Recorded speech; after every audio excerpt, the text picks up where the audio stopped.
Ad Astra Abyssosque. We meet again, you two. Hi, Catherine. Do you have any commissions for us today? Commissions, huh? Let me think. Oh, how about this? Please attend the Academia's Academic Symposium this afternoon and recite a love poem on stage. Wait, say what now? And if possible, please also use your camera to capture the reaction of the audience upon finishing the poem. Huh? What kind of commission is that?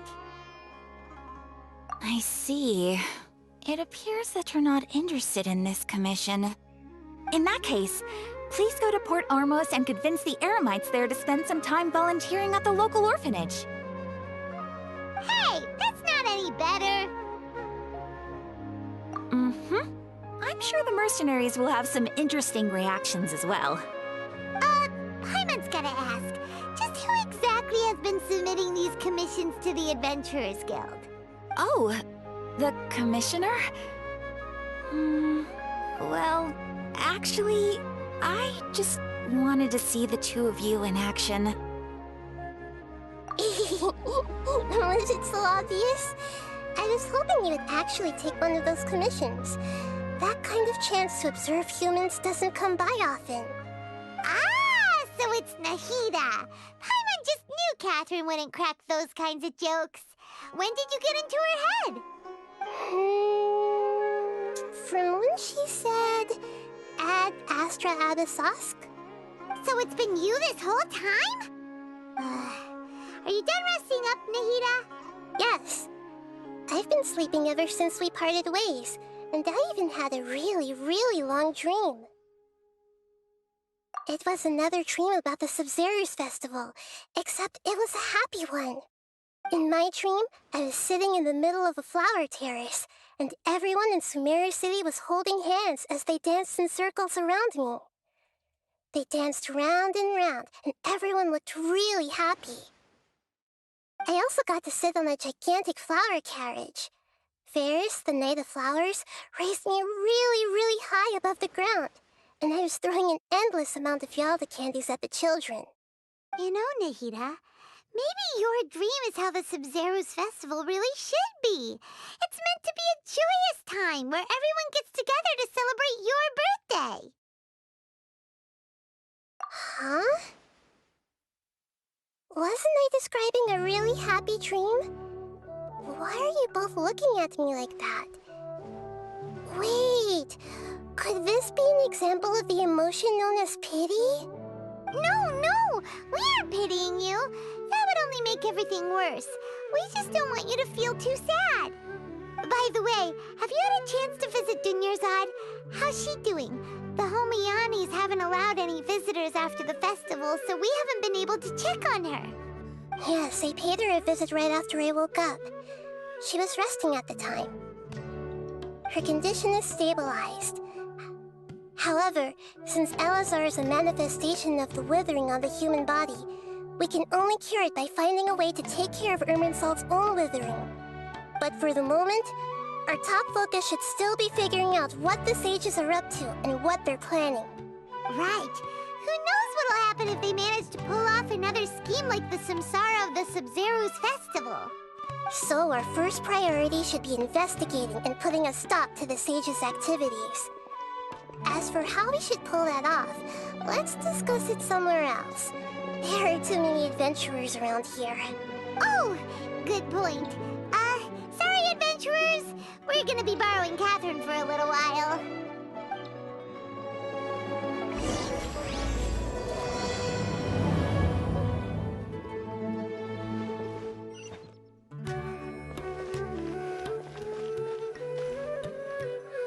Let's continue our chat here. Okay, so do you have any ideas on how we can investigate the sages, Nahida?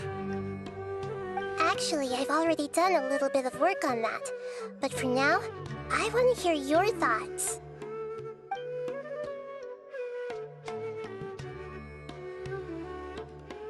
We're in the dark as of now. Since we still don't know anything about their goals, any rash move could tip them off and lead to terrible consequences. After all, every person in Sumeru City is one of their hostages. I've already tried that, but all the key members of the Academia, even the core of 30 guards, intentionally avoid wearing their Akasha terminals. It seems that from the very beginning, they've been guarding against info leaks from the Akasha. Of course, it could also be because they're wary of me. Have you already caught the sage's attention? I'm guessing not yet, but distrusting me would make perfect sense if they've ever paid attention to the urban legends about me. In any case, I probably can't take over their minds directly. No way, that's too risky. You mean it'd be too easy to get caught? No, it's not that. We shouldn't involve innocent students in this. A single mistake could completely ruin their lives. Doing that would be ignoring the safety of my people for my own selfish goals. How is that any different from what the sages are doing? That's a good point. Spoken like the god of Sumeru.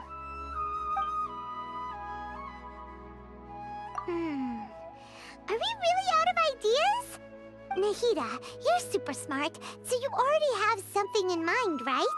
Don't keep us in suspense. Spill the beans already. According to a popular theory from the Vahumana Darshan of the Academia, rejecting impractical motions at the beginning of a planning session will give more weight to the actual proposal. Okay, but aren't you the god of wisdom?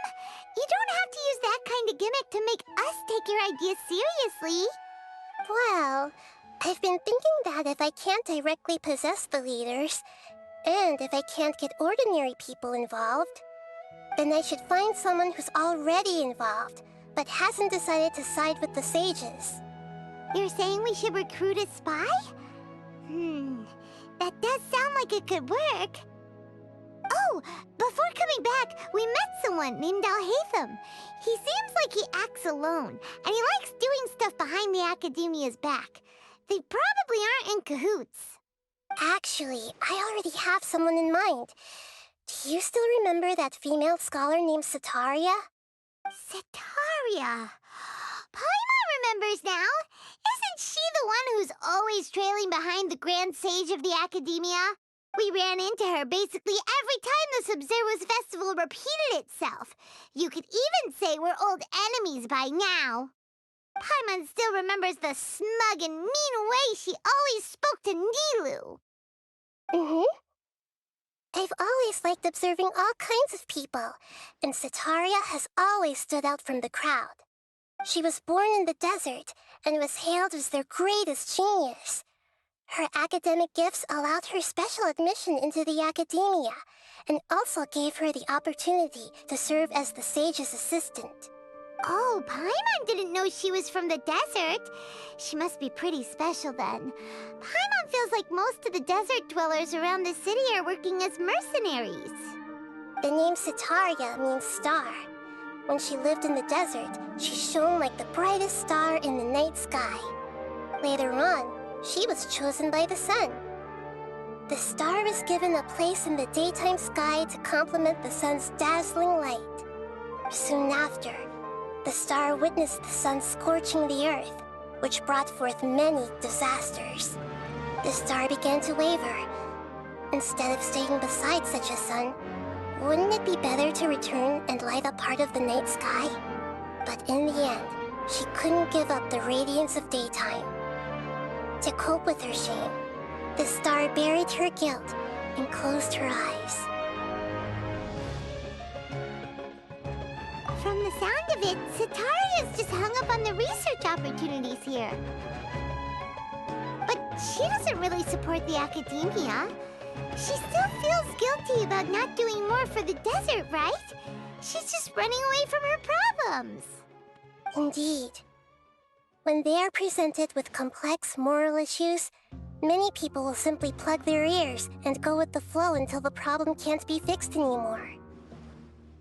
She's suppressing a lot of guilt, but before she realized it, she had already become the sage's accomplice.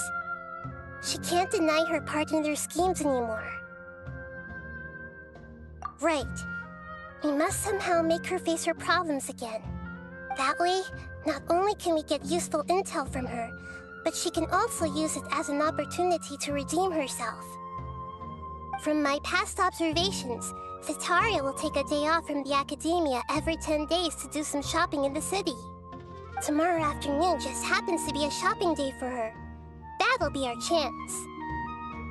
To prepare, let's go check out some of her favorite spots and have a quick chat with a few of the vendors there.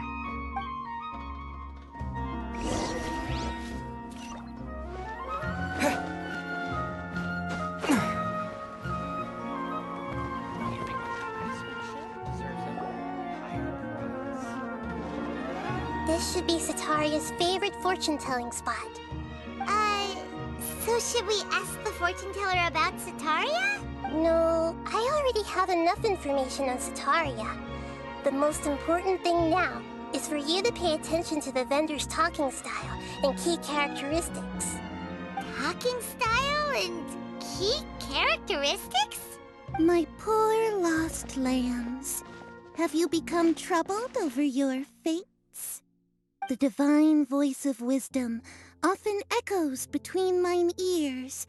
If thou be blessed today by the gods, I may be able to show you the way. Huh? Really? Nahida, you've been whispering things to her? Shh. My friend here has some doubts regarding his future. Can we get a fortune reading for him? Of course, of course. In that case... It would seem that Harut and Marut are quite wary of you. Perhaps, at some time in the past, you have somehow offended the gods. Only mocking the god of Animo, questioning the lord of Geo's financial savviness, and brawling with the god of Electro. Do those count? Oh, nothing. Go on, pick an aspect for her to divine.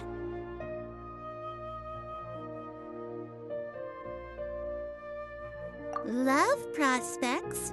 No problem at all. The gods have spoken. The truth shall be revealed. One who is fated to cross your path will appear on...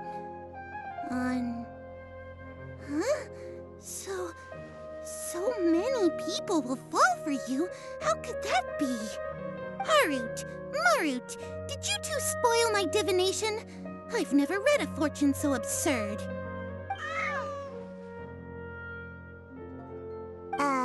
Actually, Paimon thinks this is probably the most accurate fortune-telling you've ever done. I admit that the orientation of today's celestial matrix is, suboptimal. As such, there will be no charge. Is that so? Well, that can't be helped. If you were to bring some food offerings for Harut and Marut on your next visit, perhaps they could help you reverse the wheels of fate.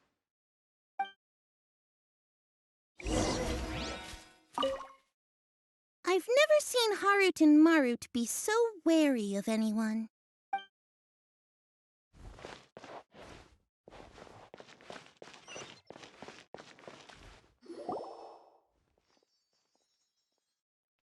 Is this another one of Sataria's favorite stalls? Yep. It belongs to a king. His father helped Sataria a lot when she first moved to Sumeru City, so she still comes by whenever she has time. When I start talking with him, listen carefully to the details of our conversation. Ah, dear customers! Would you like to look at some pottery? We caught wind of your great craftsmanship, so we specifically came to take a look. Oh, I recognize you. Aren't you Miss Catherine from the Adventurers Guild? Sounds like I'm in for some big business. Speaking of, where did you learn this trade? I suppose you could say it all started with my dad.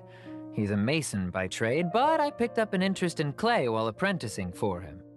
After that, I began making pottery by myself in secret, and I simply changed trades when my works turned out well. Although it's a pity that I'm no longer making much use of the knowledge provided to me by the Akasha. That's nice. You're making a living doing something you love. So is your father still working as a mason? Oh no, not anymore. A few years back, he fell from a roof and broke his leg. Since he had already saved enough Mora over all these years, he's just enjoying the retired life in Port Ormos nowadays. I see. We wish him peace and happiness in his retirement. I'll have someone in charge of logistics at the guild come by another day for some goods. We'll leave you to it. Take care now. No problem. Rest easy, all our goods are sure to meet your every need.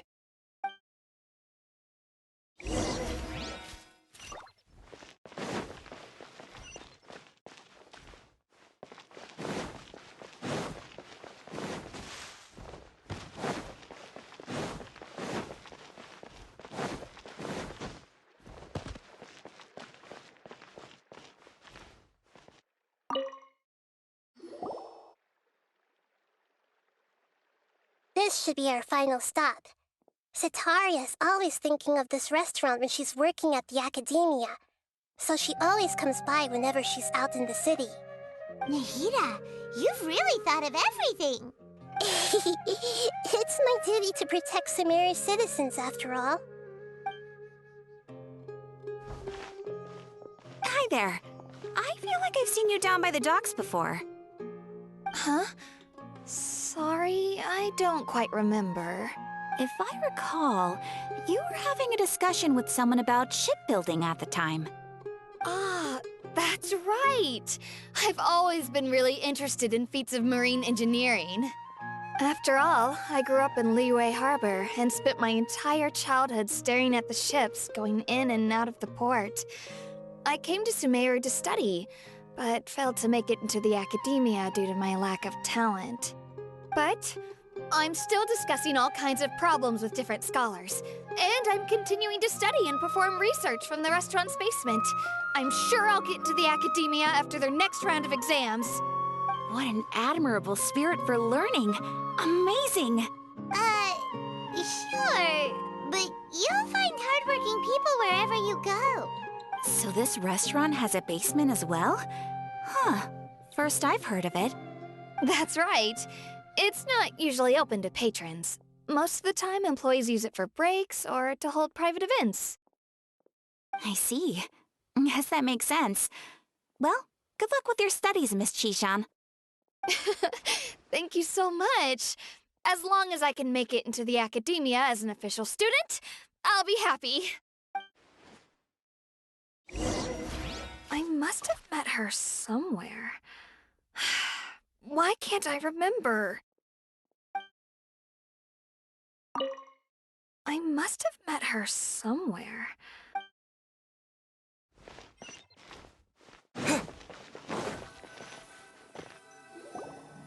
So, was that everybody? Mm-hmm. 3 familiar faces should be enough for Sataria. What's the point of all the information we've collected? Nahida, you still haven't told us how you're planning to make Sataria face her problems. Sataria is already used to avoiding her problems, so we must find a way to break through her usual sensibilities. I remember that you mentioned that the Eremites in Port Ormos are all making a fuss about the upcoming resurrection of the Scarlet King. Although it's all just a boatload of nonsense, the fate of her homeland may turn out to be Sataria's soft spot. Oh, Paimon gets it now! You want to take advantage of the guilt Sataria feels about her homeland. Although she knows she should return home to help the people of the desert, all she's done is conspire with the sages. So how do we set that up? Well, the Scarlet King is long gone, and Sataria is also too smart to fall for any simple tricks. If we simply engaged her under the guise of the Scarlet King's believers, she would definitely be wary of us, and we may not get anywhere. But if we were to borrow some of her close acquaintances to talk with her, her reaction would probably be very different. So, you mean you're going to possess those people we just talked to? Yep. Possess them through the Akasha. Imply that they've already converted to the faith of the Scarlet King. And then convey our made-up will of the Scarlet King. As long as everything goes smoothly, we'll get through to Sataria for sure. She'll never guess that we had anything to do with it. Ah, so that's how you're going to use all the info we collected on these people. It's so that you won't slip up and break form. Possessing them will only work if you can manage to pass off as them. Exactly. So, best of luck with impersonating them. Huh? Best of luck? But we don't know how to possess anyone. That's no problem at all. I'll just share all their senses with you once I've possessed them. As long as you're also wearing an Akasha terminal, the effect will basically be as if you've possessed them yourself. Huh. That is pretty convenient. But why does he have to do this? Can't you do it yourself? Although I've been observing humans for a while, I've never been good at imitating them. You're not wrong. It's always been painfully obvious whenever you try to pass as Catherine. If it was at all possible, I would have preferred to leave these people alone. But seeing how things are now, I probably should just accept it and push on. Yeah, don't beat yourself up over it. We're only doing this to help everyone, and we'll only be borrowing them for a little while anyway. Alright, then let's give it a go tomorrow afternoon.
Here she comes! Sataria's here!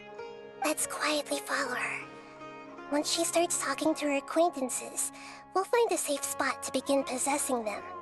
As for how we'll sway her to our side, I'll leave that to you. I trust you'll know what to say. Paimon's starting to feel kinda nervous. Okay, let's go. Looks like they've already started talking. Let's find a hiding spot and get started.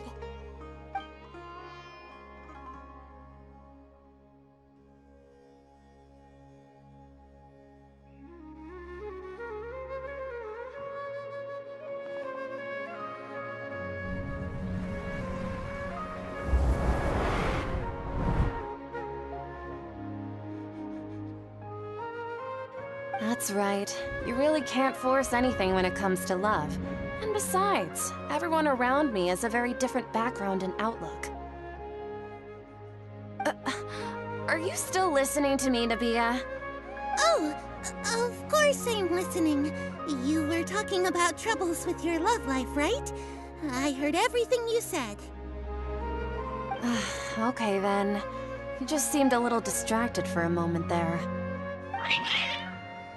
Strange. Your cats seem pretty worked up. Is something wrong?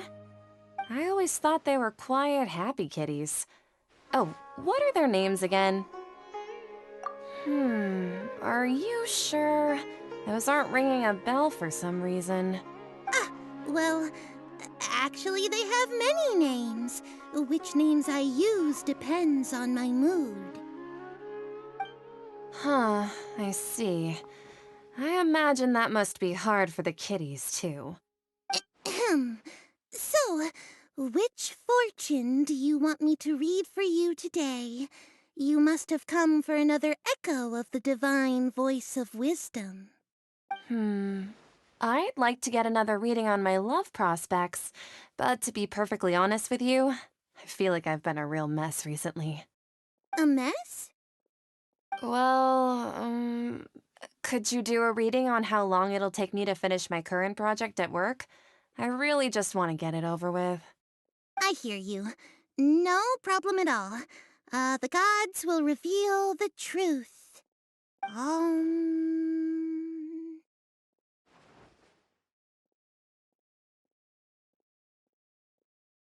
The gods are asking, Sitaria, why haven't you gone home? Why haven't I gone home? Do the gods really know everything I've been thinking about? Sitaria, why don't you just go home?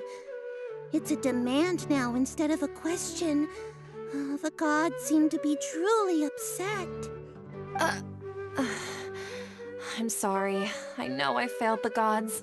Please pass on my most sincere apologies and ask for their divine forgiveness. And if I may ask, Nabia, is there a specific god who's speaking to you right now?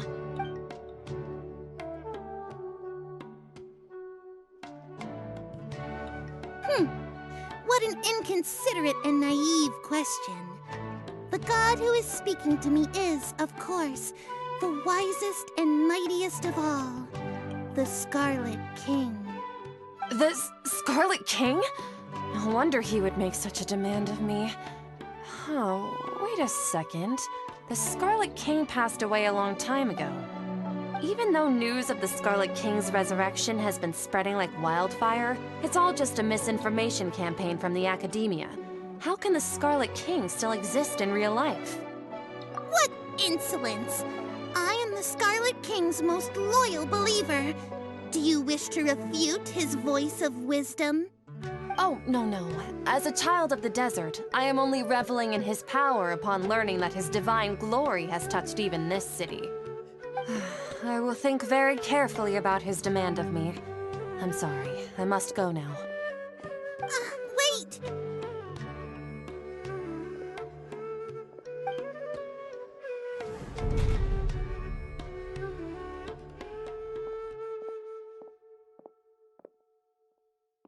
Whoa! She just ran off in a hurry. She looked pretty upset, too.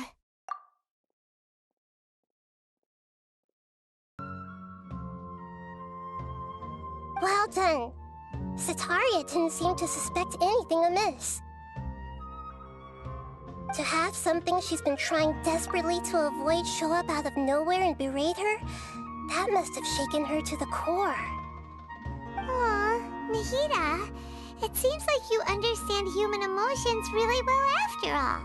All I know are some abstract Harava-taught theories. And in any case, my time with you has shown a lot of them to be utterly useless. I'm still trying to make sense of everything. Anyway, enough of that. Let's hurry and catch up to Sitaria. He's out of camp now, right on cue. Let's get ready to possess him right away!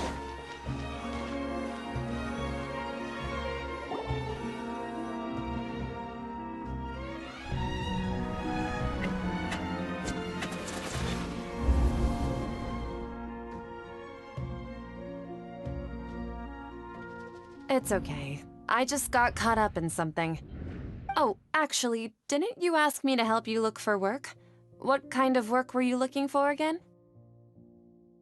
Oh, right. Your old man's craft. How could I forget? Speaking of, how's he doing? Is he feeling any better? Huh? Wasn't he nursing a leg injury? If I recall correctly, his strong arms had always been his pride and joy. He sprained his arm a while back while trying to show off his strength. I thought you'd heard. Actually, while we're talking about him, is he still living in Port Ormos? Yeah, he's been retired there for a while. If you could find the time, please write him a letter. Please pass on that recently, faith in the Scarlet King has taken root in Port Ormos and has begun to spread across Sumeru. He has a quick temper and has always been a devout follower of the Dendro Archon. I don't want him to get into a fight with those Scarlet King believers because of a difference in beliefs. Oh? So who are you siding with in all of this? The Academia or the Scarlet King? I'm so jealous of you. You were born a child of the desert. Yet you chose to betray the Scarlet King, and now you spend all your time with those crooks from the Academia. Akeem, you don't mean you've also become a believer of the Scarlet King? What's so strange about becoming a believer of the wise Scarlet King? In fact, aren't you the strange one? The one who still can't pick a side? Can't pick a side? Me? Whoa! Paimon had no idea you'd be so good at this!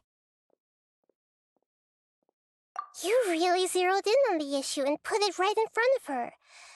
It might feel a bit overwhelming for Sataria.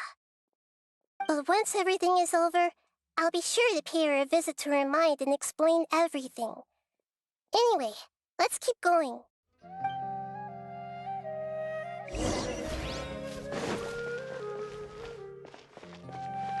Come on! Sataria's already started talking what she...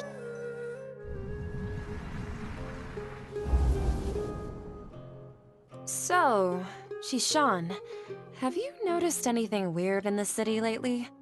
Like, as if someone was trying to preach to you about something? Oh, right. Speaking of strange things, I celebrated the Sub-Zerus festival so many times that I lost count. That was really weird. Wait, how could you be aware of that? That should be impossible. Nothing in the report indicated anything like that. Are you still failing to realize that the Academia's lowly tricks could never deceive all of Sumeru's citizens? Shishan, don't tell me that you've converted to the Scarlet King as well! What an absurd question. You make it sound like I should be ashamed for becoming a believer of the Scarlet King. In reality, shouldn't you be the one who is ashamed? You, who worked side by side with the Academia and treated people as nothing more than experimental subjects? Please, please stop! Even now, Sataria's still trying to run from her problems. She can no longer justify everything to herself. Hey, she's trying to talk to the guards! What should we do? This is the most important part of all. Quick, get ready. Mercenary, you're a member of the Corps of 30, correct? Please help me pass a message to the Matcha right away. The situation in the city is getting out of control. Please, try to remain calm, miss. Tell me what's happening in the city. Heretics are infiltrating the city, and they've already converted many residents to their side. Heretics? What kind of heresy are you talking about? The Scarlet King! Many people I know have suddenly started believing in him, but he's long dead. It's impossible. Miss Sataria, nothing is impossible. You know my name? The Scarlet King is immortal, and all who defy him will one day pay the price. You must face the truth, Sataria. You tread a treacherous path, and the longer you ignore it, the tighter the Academia's grasp on you will become, and the deeper you will be ensnared. Child of the Scarlet King, never forget that the desert that belongs to you lies elsewhere. What's so strange about becoming a believer of the wise Scarlet King? In fact, aren't you the strange one? The one who still can't pick a side? What an absurd question. You make it sound like I should be ashamed for becoming a believer of the Scarlet King. Sataria, why haven't you gone home?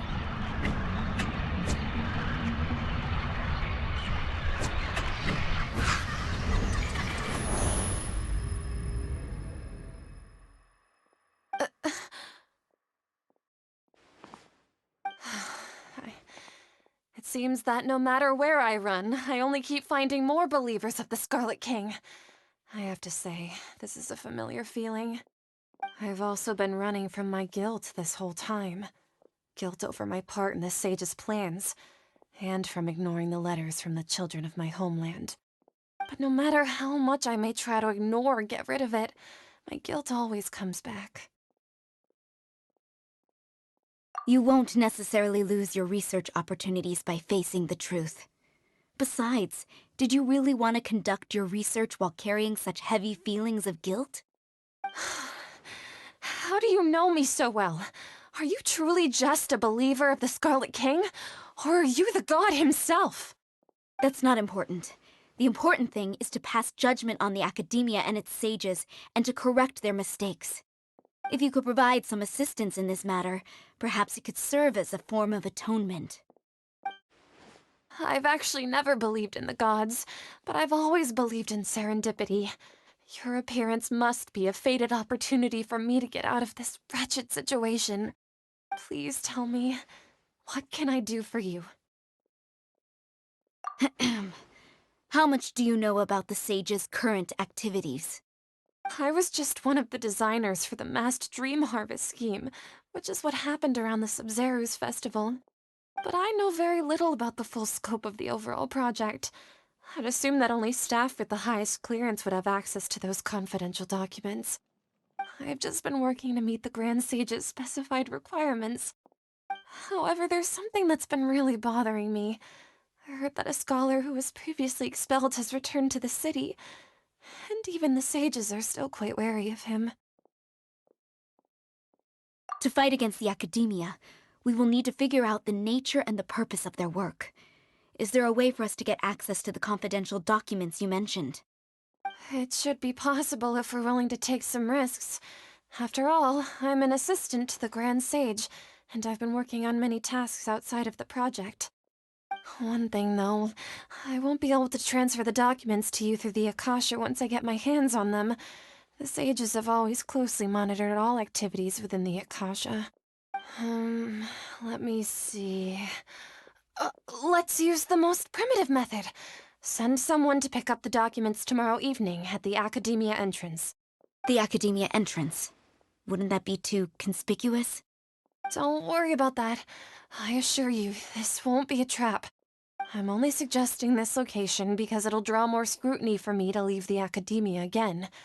It'll be safest for me to distract the guards long enough to hand you the documents. All right, I trust you. So, if I were to successfully complete this task, would it mean I've atoned for my wrongdoings? That'll depend on the judgment of the Dendro Archon. The Dendro Archon. That's right. Her people are the ones we have endangered. As the god of wisdom, she's also the one responsible for judging and guiding the scholars. Maybe it's time for me to find a god to believe in. Just as Nahida predicted, we've managed to bring Sataria to our side! The Traveler's execution was ingenious. He's the one who deserves all the praise. Well, now that we've made plans to meet again tomorrow evening, all we can do is pray for Sataria's mission to go off without a hitch. Pray? But if we're going to pray to the gods, aren't we just praying to you? God of wisdom and guardian of the scholars? No. The truth is the true guardian of scholars. I've always believed that. Anyway, let's meet again tomorrow evening at the Adventurers Guild.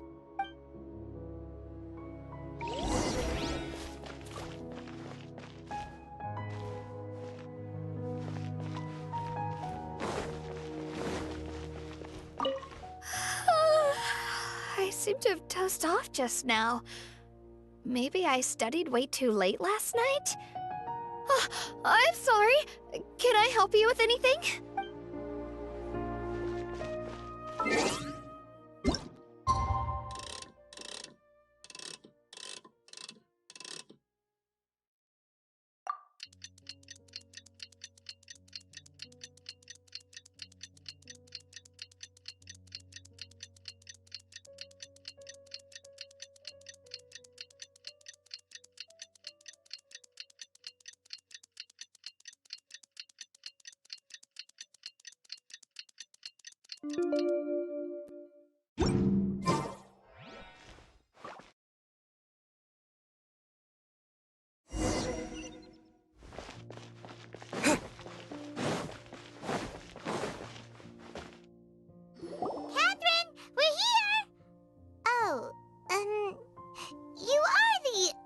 Catherine, right? That's right. I suppose I'm the other Catherine in your mind. Shh!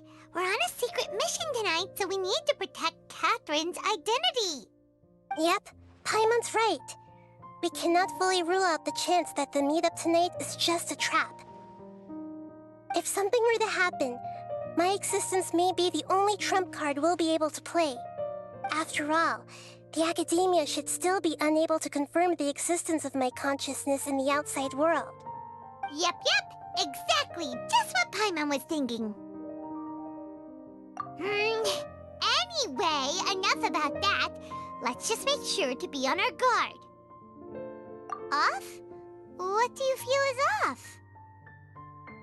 It's the middle of the night. Of course it's quiet.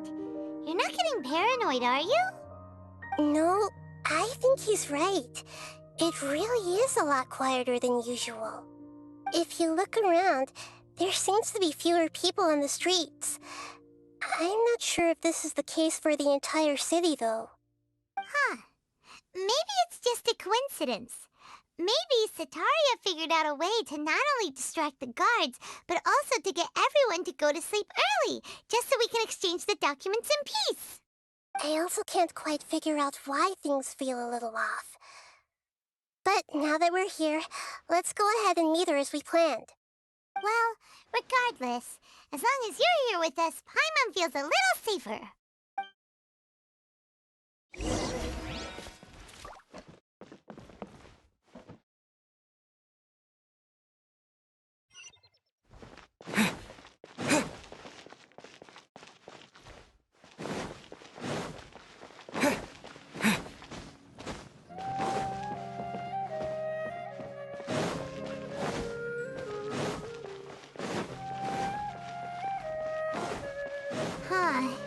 There really aren't many people out right now. Let's hope it'll be this quiet in front of the Academia, and that Setaria managed to distract all the guards.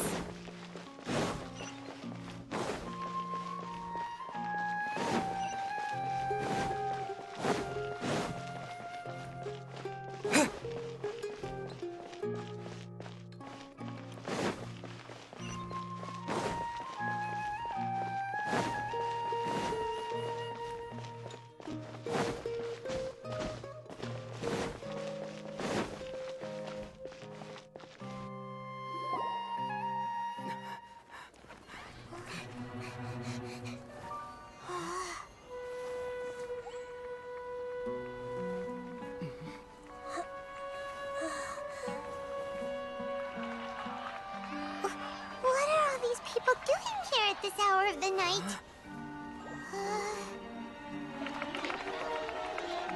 Ah, the triumphant hero returns at last.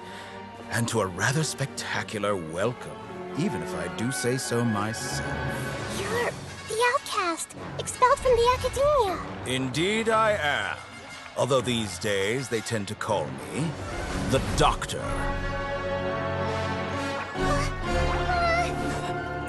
If you're looking for your researcher friend, she has already been taken into confinement.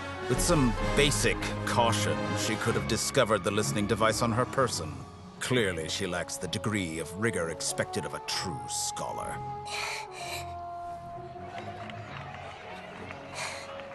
The The people of Sumeru City. What have you done to them? I simply made some minor adjustments to their Akasha terminals. Now they can deposit information directly into the subconscious. As you can see, all these lovely people now believe this traveler is a hero who has just saved the world. My experiment is a success. And now it seems they can no longer hold back their sheer adoration. Oh no, what should we do? These are all just regular people. Leave now. You need to get out of here. What? That guy's a Fatui Harbinger! We can't just leave you here! Nor can I abandon the people of Sumeru!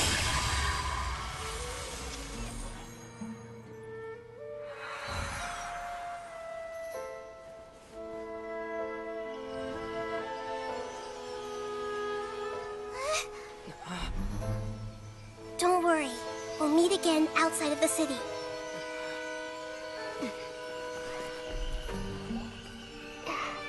I see. You appear to have overridden their mental faculties with your own consciousness. To possess such a powerful mind, you must be the god of wisdom.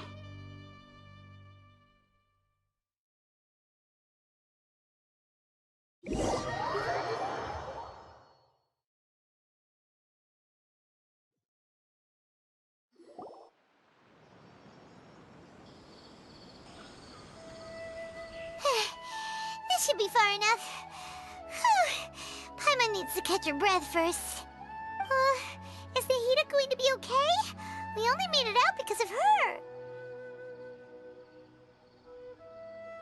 Paimon wasn't counting on running into a new Harbinger here, let alone such a high-ranking one.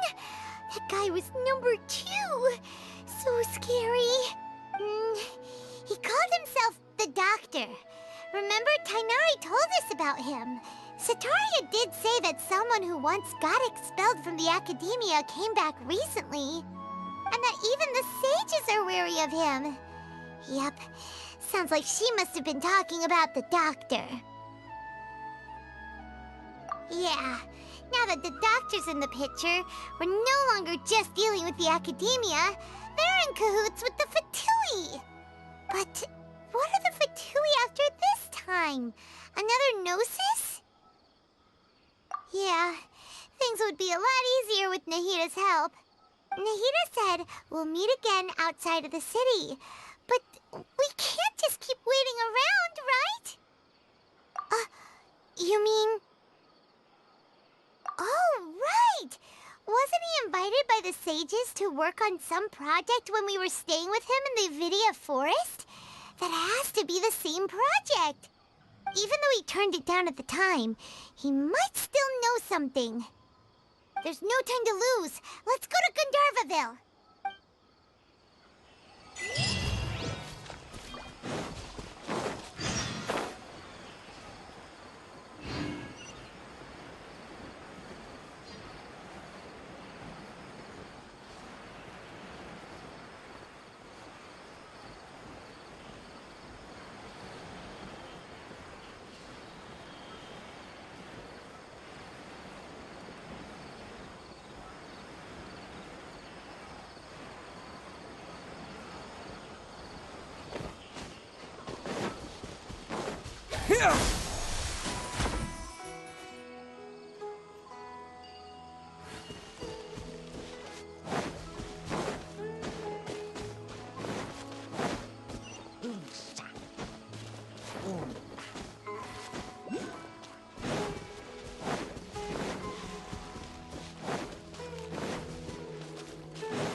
Hold it right there.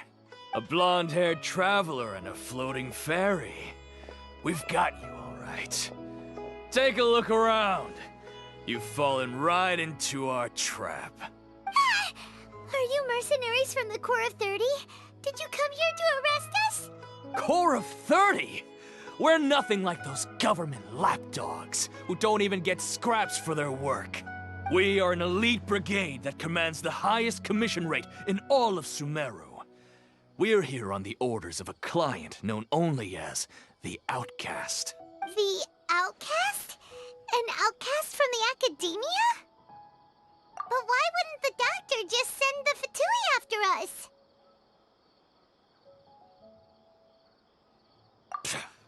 Still wasting time on idle chit-chat.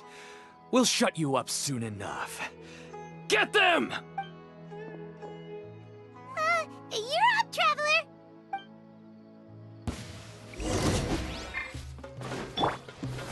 Solidify!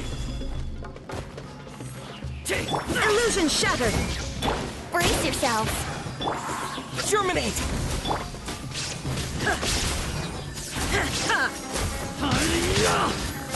There is no escape!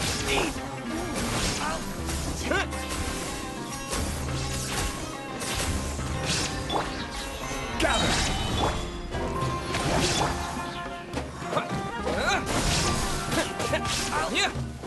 That's close enough! This is order!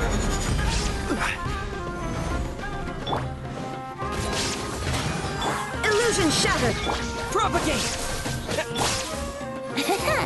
Here we go! It isn't over yet! Here comes reinforcements!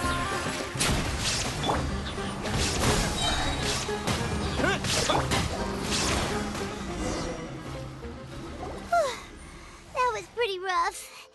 Is that what elite mercenaries are like? Yeah, looks like we'll have to keep our guards up. But this doctor guy seems like a pretty tough opponent. He knew exactly where to set up an ambush. Did he predict that we would try to find Tighnari? Going up against smart people is tough. Anyway, let's keep going.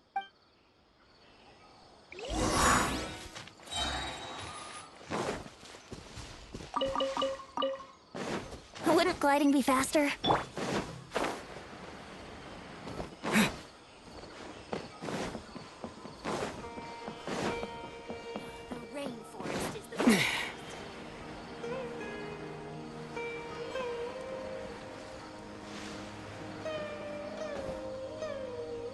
Oh, it's the Traveler and Paimon.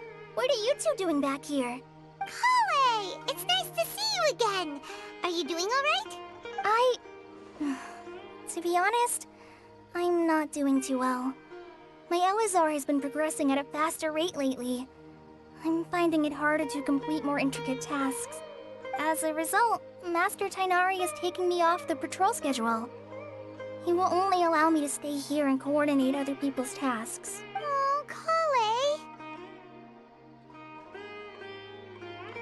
Speaking of Tighnari, did he go off on patrol? We're here to talk to him. Oh, Master Tighnari? He just left the Avidia Forest a little while ago. He was headed to Party's DI. He left? What? Isn't Tighnari always saying that he never wants to leave the Avidia Forest? He even turned down the Sage's invitation. I thought it was weird too. Master Tighnari always prioritizes his work as a forest watcher above everything. He almost never leaves his post. He left in a hurry this time, though. No, I only found out that he left through a message he left behind. He also made sure to delegate all his tasks using a schedule. To leave in such a hurry? I'd guess he had something urgent to take care of. Master Tighnari originally studied in the Amorta Darshan of the Academia, and Partis DI is something like the Amorta's research base. Many rare shrubs and grasses have been planted there for research. I know that before he became a forest watcher, Master Tighnari once spent a long time conducting research at Party's DI. A research base, huh? Gotta wonder what kind of research Tighnari just decided to work on all of a sudden. Oh, we don't have a lot of time, so let's go look for him at Party's DI.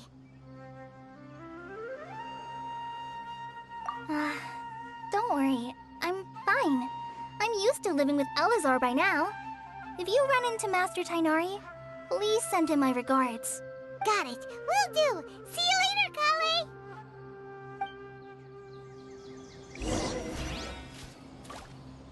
How many Bishop mushrooms do I need to sell?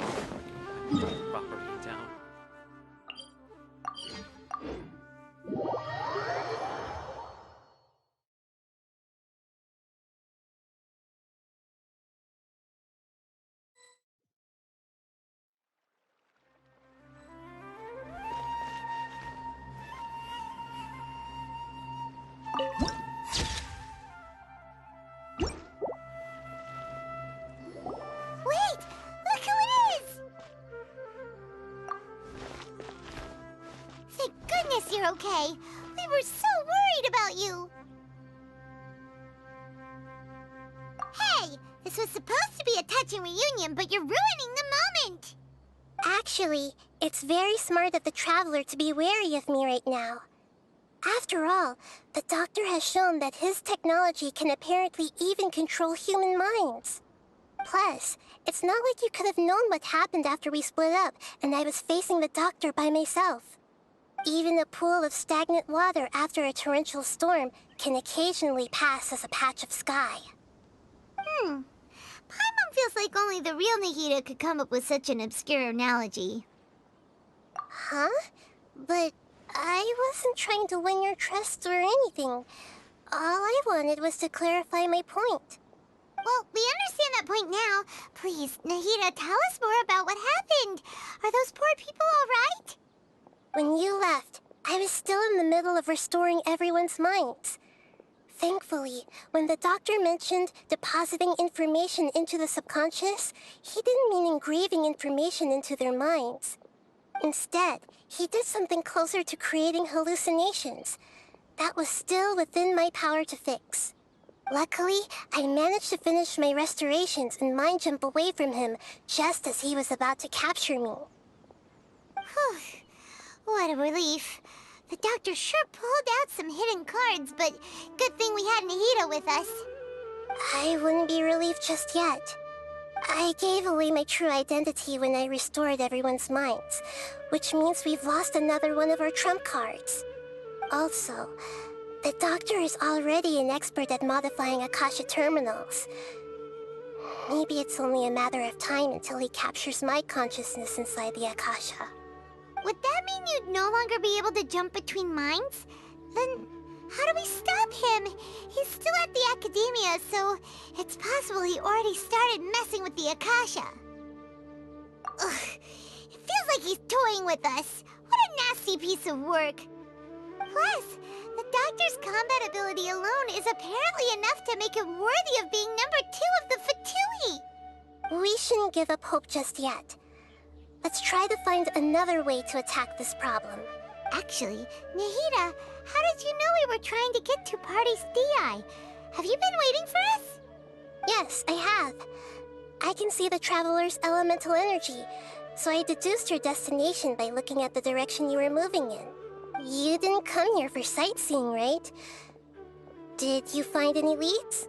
We're looking for a scholar we know. His name is Tainari, and the sages once tried to reach out to him. Why don't you come inside with us and see what we can find? Okay.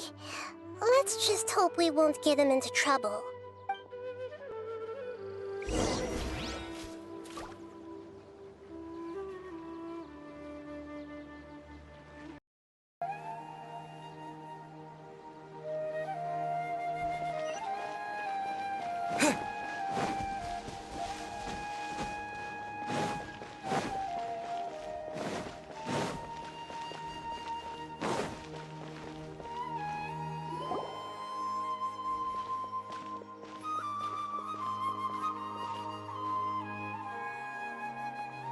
Traveler?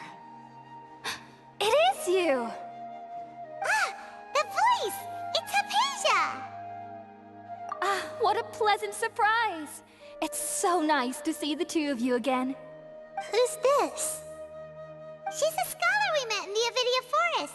When we last saw each other, she was still training in the... what's it called? Satyavada life? Oh, I see. That's right, we're old friends. You've come at just the right time. Ever since I've come here, hardly anyone has even talked to me. Hypatia, you're way too excited about this. Actually, for you to leave the Avidia Forest means... you're not in training anymore? Wait, no. Did you already finish your training and reach Pariporna life? What do you think? My consciousness has already managed to make contact with the divine. You did it! Congratulations! It's so exhilarating to share this sublime joy with others at long last! When my consciousness made contact with the gods. Ah, what a supreme and unparalleled experience that was! That sounds incredible! Oh, all right. Actually, please wait. I haven't forgotten my promise to you. Remember? I promised to help you understand what you saw from Irminsul once I gained deeper insights. My current self has not only gained true insight, but I can even help you establish a direct connection to the consciousness of the divine. You can do that? I've never heard of anything like that, but if you want to give it a try, I'll do my best to protect your consciousness during the process. Hold on. I brought some spirit born ale with me. This is still a crucial part of the ceremony. We're using that incense again? All right now. Hold my hand. I'll help you establish a pathway to connect your consciousness. Okay. Ready?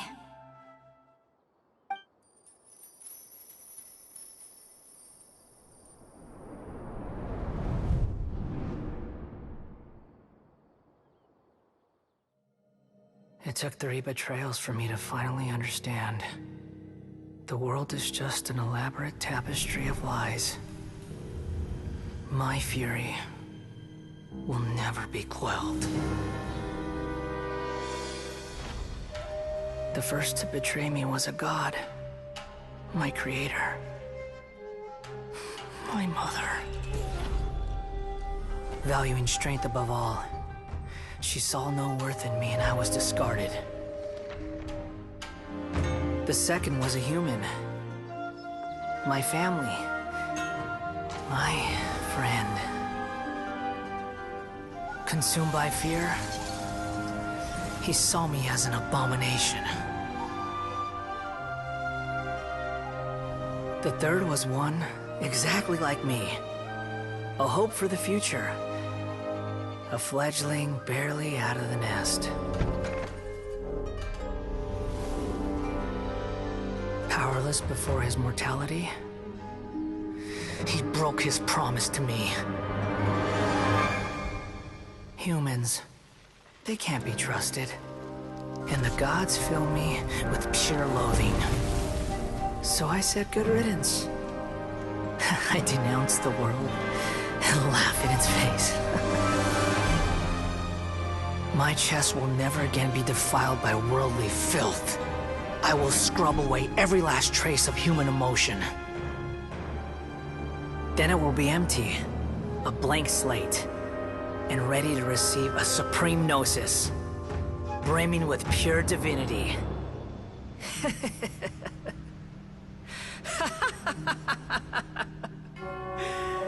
There is no need to fear. The pain will be brief. Your era is coming to an end.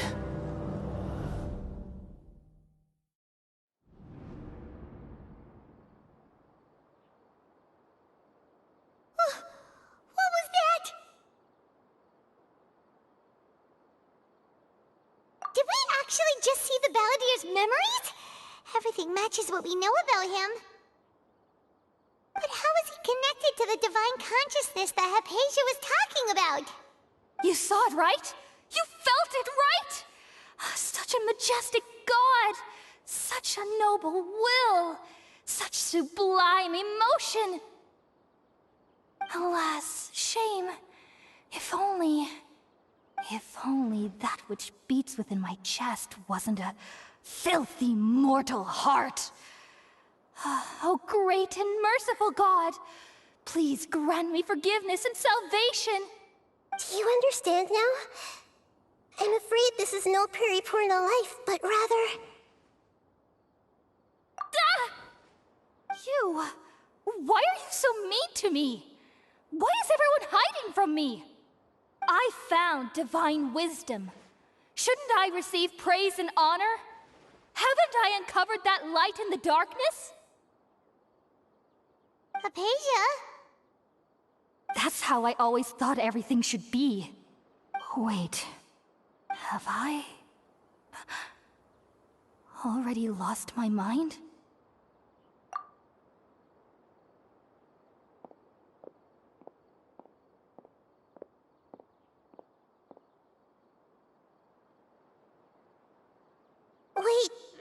isn't right.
Okay, we finally lost him.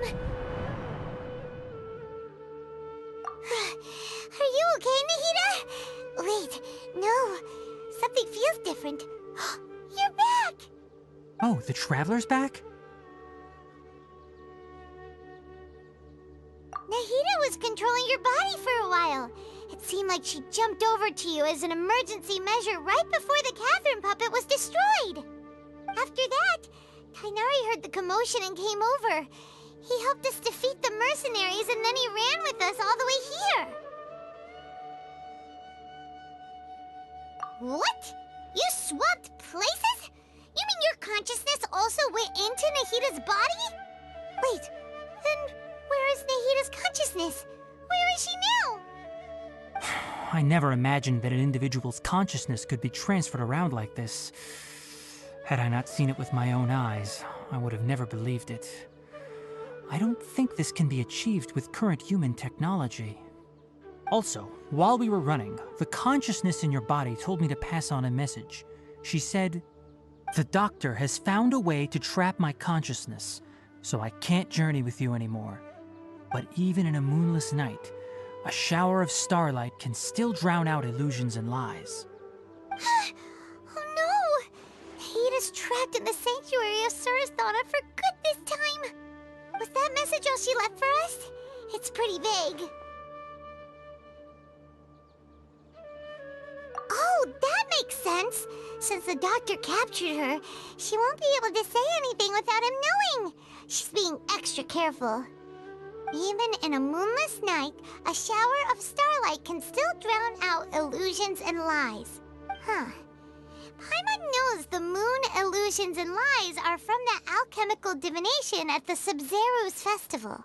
Didn't Nahida use a starlight analogy before? It had something to do with Sataria. Oh, that makes a lot of sense. Huh. Do you think Nahida was telling us to go find help in the desert? But she isn't with us anymore. Think we'll be okay? Paimon, you said Sanctuary of Sumeru. Does this mean that this Nahida you're talking about, the consciousness who was occupying the Traveler's body, is the Dendro Archon? Your guess is correct, but the situation's a bit complicated, so it's really hard for us to explain right now. That's all right. A scholar's curiosity doesn't need to be appeased right away. As for the complicated nature of the situation, safe to say I have witnessed that for myself. I've spent some time with you, and it looks like the Dendro Archon's also on your side, so I trust you. Thank you, Tainari. Oh, actually, we came here to ask you a question. What do you know about the project that the sages have been working on? Ah, that.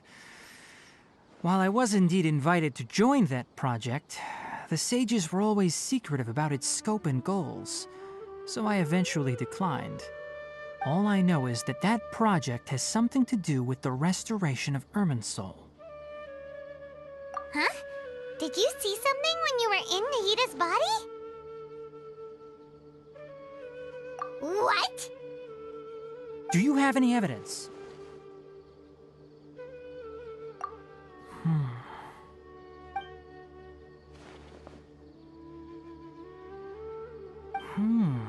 So that's what happened. That explains why Hypatia's symptoms were different from those of the other scholars who went mad. It's because she made contact with the consciousness of a new god who is still in the process of being born. Tighnari, did you leave the Avidia Forest because of Hypatia? I did. I noticed Hypatia's mental anomalies, but since her symptoms were rather atypical, I secretly took her to Pardis Dii and began searching for a way to return her to her normal self.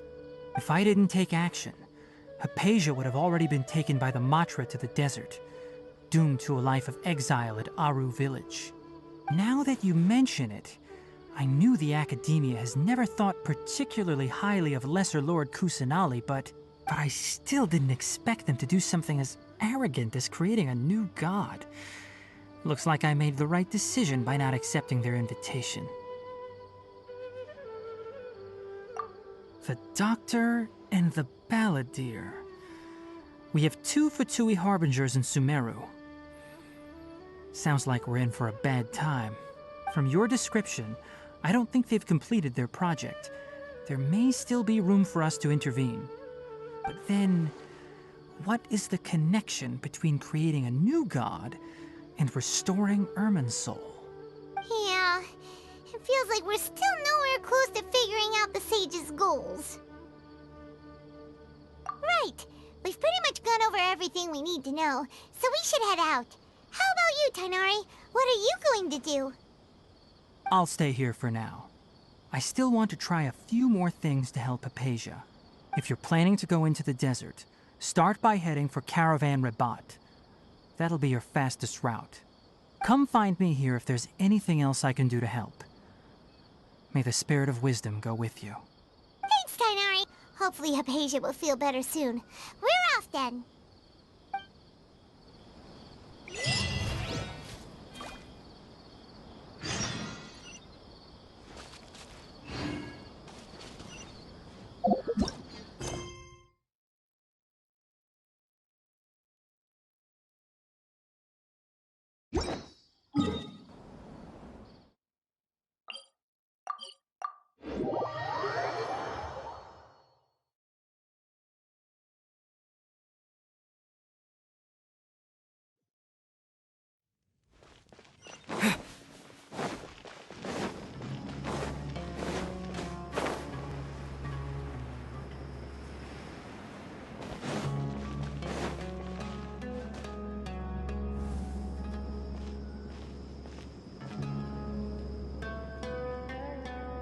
We finally made it to Caravan Rabat. It's pretty lively here. So, just past this wall is the desert, huh? Oh, wow. Paimon remembers hearing people call this the Wall of Samiel. It's made to block sandstorms from the outside. Oh, if it's this tall, it's gotta be the divine work of Greater Lord Rukkhadevata, right?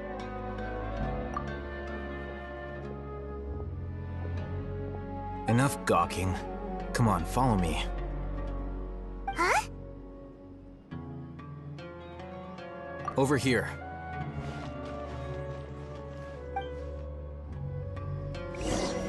Oh, Hatham went that way! Let's hurry up and follow him. Wonder what he's up to.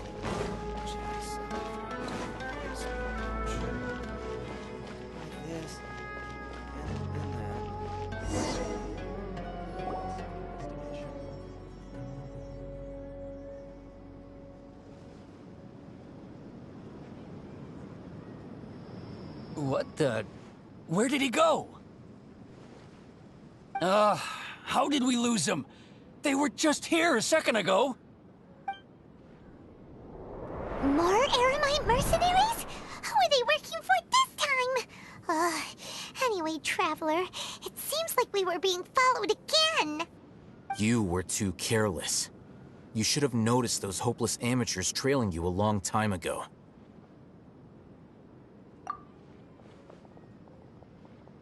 There's no need to thank me. I've never cared to keep track of personal favors. All I did was correct a mistake I happened to come across. It's a habit I developed at the academia. You really gave Paimon a scare, Alhaitham. We never thought we'd run into you here. Last time we met at Port Ormos, didn't you say you were going back to the academia? Wait, don't tell Paimon that you're here to take us back on their orders! Oh, so you've already landed yourselves on the academia's hit list. I can't say that I didn't expect it. However, had I wished to turn you over to the academia, don't you think you'd already be the Eremites' honored guests by now? Oh, right.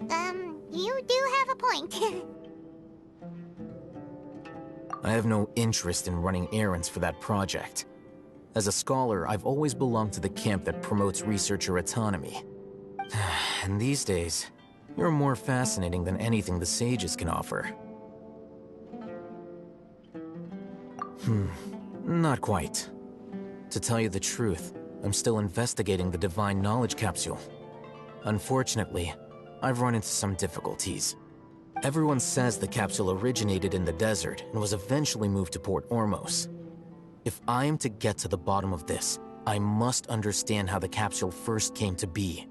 Which brings me back to you, and why you're so interesting. The leader of Ain al-Ahmar used the Divine Knowledge Capsule right in front of you, and upon seeing him, your expression became perplexed, and you were lost in thought for quite some time. To have that kind of reaction, I think you must have realized something. Are you interested at all in sharing what you've been hiding from me? Alhaitham, you really have a ridiculous eye for detail. What kind of person even notices or remembers stuff like that? So that's your answer. Well, I do work for the academia after all. So considering that, it is indeed wise to keep your cards close to your chest. But that does prove you do have some undisclosed information about the Divine Knowledge Capsule. Am I right? No matter. Rather than simply learning the answers from you, I'd still prefer to investigate on my own. Speaking of, you two are also headed to the desert? That's right! We have the same plan as you! But we don't really have any concrete goals at the moment. Then I'd suggest starting with Aru Village. It's the largest settlement in the desert, so it'll probably have more resources and intel than anywhere else. Well, would you like to head there together? It's always better to travel with someone you know. Let's go!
Before us lies Aru Village, the safe haven of the desert folk.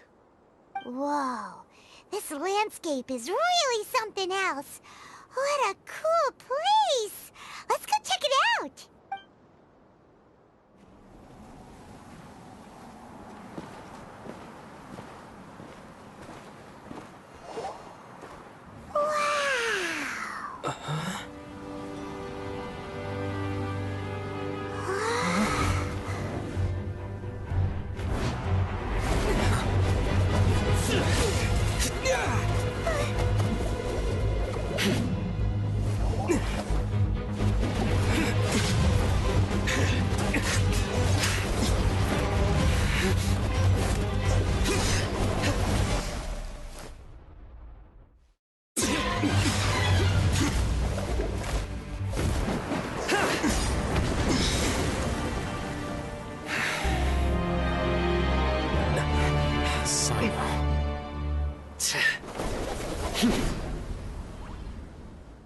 Unless my memory fails me, we have barely spoken 2 words to each other before now at the Academia. Would you care to enlighten me as to when and how I invited the General Mahamatra's wrath? Alhaitham, do not think you can escape my judgment just because you managed to escape my attack. Judgment? So that's how you'd characterize your actions here, is it? Or would elimination perhaps be a more accurate description? Had I used my full strength, not even this traveler would have been able to stop me. Though styled like an assassination, I sought only to ensure that my target would be unable to flee or resist. Standard practice for the Matra, as well you know. Seemed to me more like your own personal touch. Who is that, Alhaitham? Did you call him General Mahamatra? Yes. General Mahamatra Sino, head of all the Matra at the Academia. He's a formidable hunter, and the ultimate nightmare for any who have committed academic crimes. You seem to have placed a lot of trust in Alhaitham, to the point of blocking an attack for him. If I were you, I'd never choose to side with him. I wouldn't believe a single word that comes out of his mouth. I have been pursuing this scribe for a long time. I urge you, stand back and do not seek to defend him any longer. Otherwise, there will be consequences. Has Alhaitham done something wrong? Paimon doesn't think he's as bad as you've made him out to be. I won't waste my breath explaining things. Alhaitham, I saw it during our fight. Take it out. The divine knowledge capsule you're hiding on your person. Unless you want me to retrieve it for myself. Very perceptive of you. Nothing escapes a Matra's senses. Wait, the divine knowledge capsule? Didn't it fall into the Matra's hands in Port Ormos? No wonder you speak with such confidence, Sino. But I must admit, I'm very curious. What does this capsule mean to you? And why, as General Mahamatra of the Academia, are you all alone in the desert? As far as I'm aware, the other Matra have been speculating about your disappearance. Have you been given a mission that's, let's say, morally dubious? If I was the real target of your mission, what was stopping you from simply using your authority and resources to judge me within the walls of the Academia? I should have known you'd be difficult to deal with. You two? Ugh! What should we do, Traveler? Paimon feels like we can't trust either of them! Ahem. Well, look at you two, acting all tough and self-righteous over there. Wait, Dia?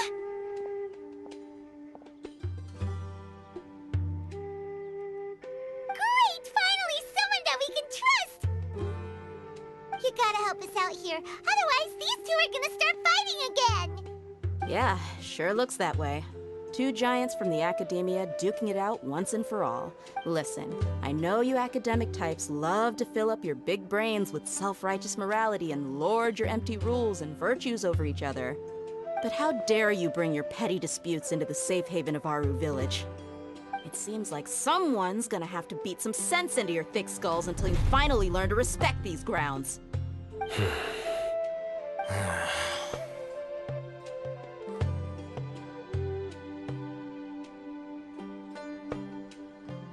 Hey, did either of you hear a word I just said? Whoa, what's going on? The wind's so strong! Is this a sandstorm? Paimon's gonna get blown away! Another sandstorm? What's up with these recently? Hey! All of you, over here, quickly! We have to take cover! Someone's calling for us! Oh, this wind is too strong! Let's get over there! That sounded like Candace. Come on, you two. Jeez, are all of you academia folks such hard work? Move it! All right, stop yelling.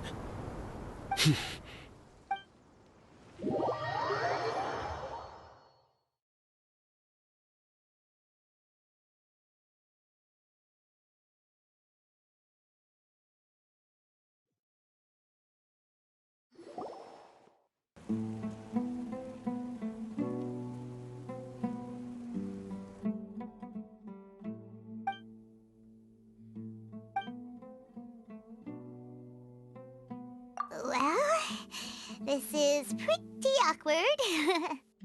Hey, wanna play sardines with 3 people who wanna tear each other limb from limb? Sure, why not? Sounds fun. The air is so thick and heavy. Paimon can hardly keep floating anymore. My sincere apologies, everyone. This is the home of our village chief. I will have to ask you to make do with this small room until the sandstorm dies down. Please, let me introduce myself. I am Candace, protector of Aru Village.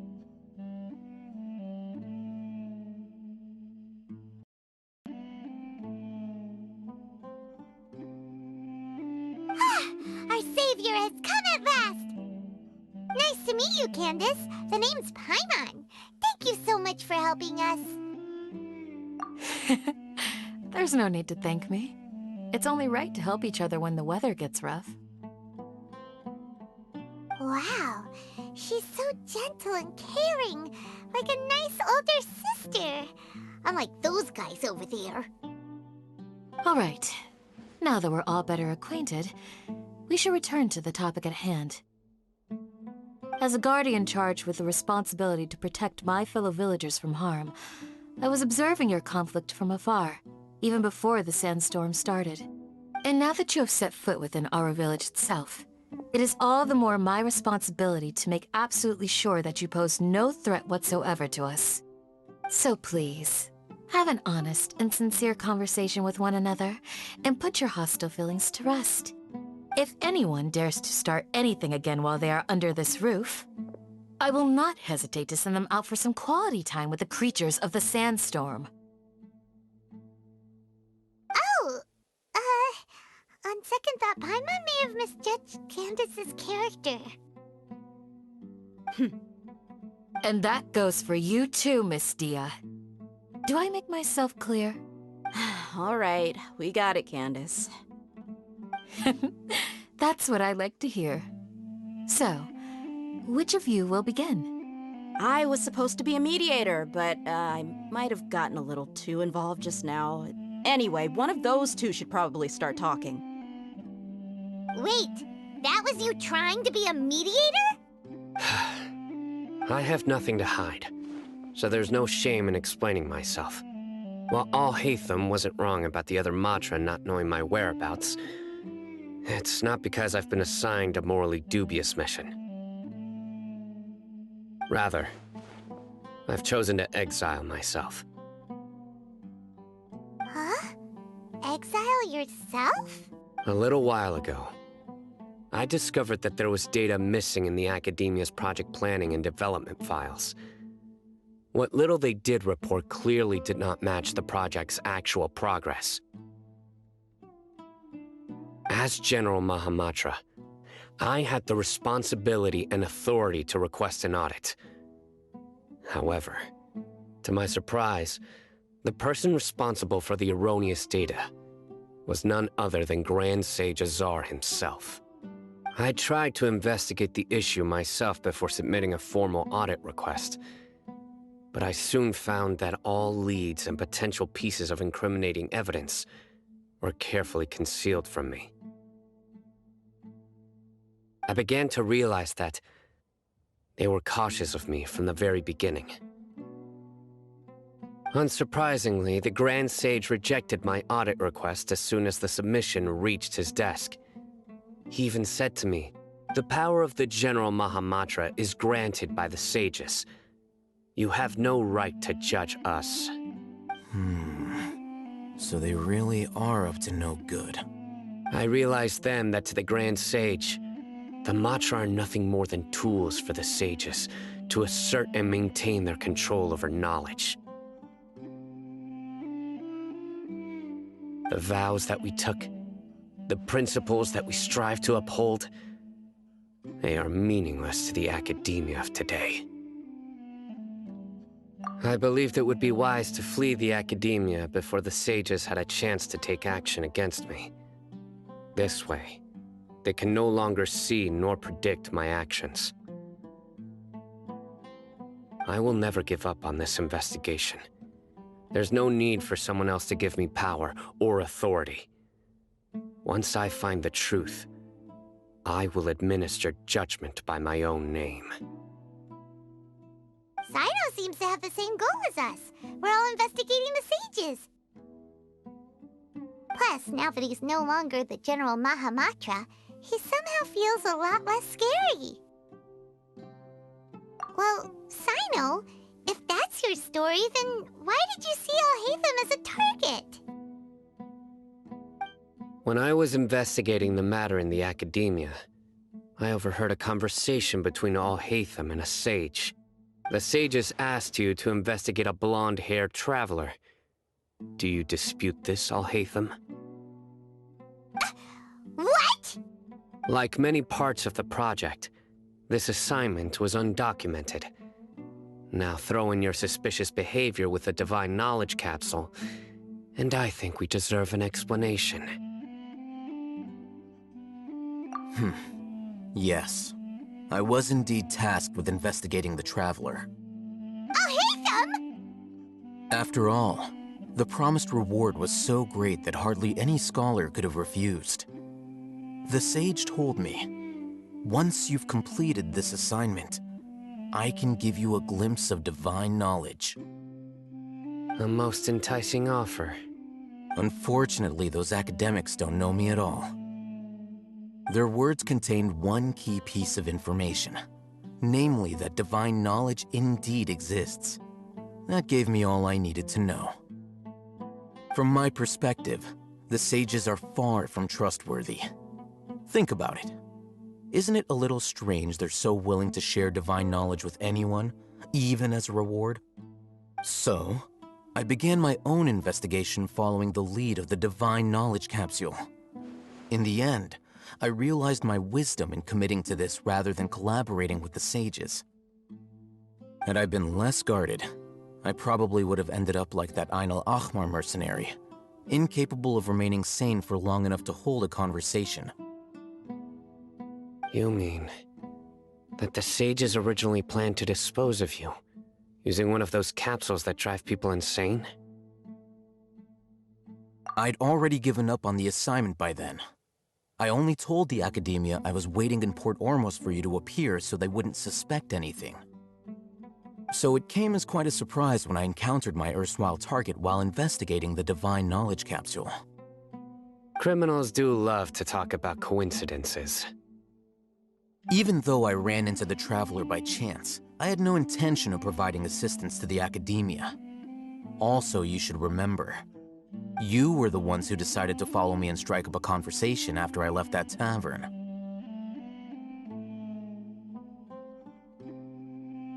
That's true. Alhaitham helped us out at Caravan Rebat as well. Maybe he's telling the truth. I'm willing to apologize, if that's worth anything to you.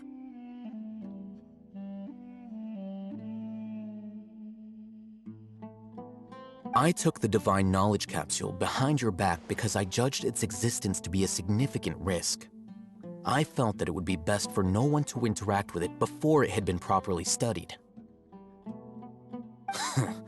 After all, curiosity often proves to be the most dangerous thing in this land. You should be well aware, Scribe Al-Haytham, that curiosity can also lead you to danger and suspicion. Answer me this. Did the sages share any information about their project with you? Have I not made myself clear? You and I are both distrusted by the academia. Do you really think they would tell me anything? Fine. Although you haven't completely proven your innocence, I won't regard you as an enemy, for now. As you wish. Good. I'm glad to see you two clearing up your misunderstandings. And now you, Dia. I believe it's your turn. Oh, sorry. Whatever the boys were talking about must have been so boring that I spaced out. My situation is pretty straightforward. My employer, Dunyarzad of the Homayani family, is friends with the Traveler and is currently recovering from her illness at home. I had nothing going on, so I decided to return to Aru Village for a visit. I was actually looking forward to a pretty exciting time getting back together with everyone here. But then I saw these two random guys in the middle of a pointless argument. It ticked me off, and things went downhill from there. Is that all? Well, I will admit that definitely sounds like your style. In that case, welcome back, Dia. That's more like it. I missed you all so much, Candace. Whoa! What was that sound? No need to worry. Now that you're no longer at each other's throats, please make yourselves at home. I'll take a quick trip outside to clear out some of those creatures in the sandstorm. Creatures? In the sandstorm? Are you sure you don't want some backup? Fighting in a sandstorm is not for the faint-hearted. Anyone without extensive training in these conditions is at a disadvantage. You needn't worry. Yeah, just leave them to Candace. Don't worry, she's as tough as they come.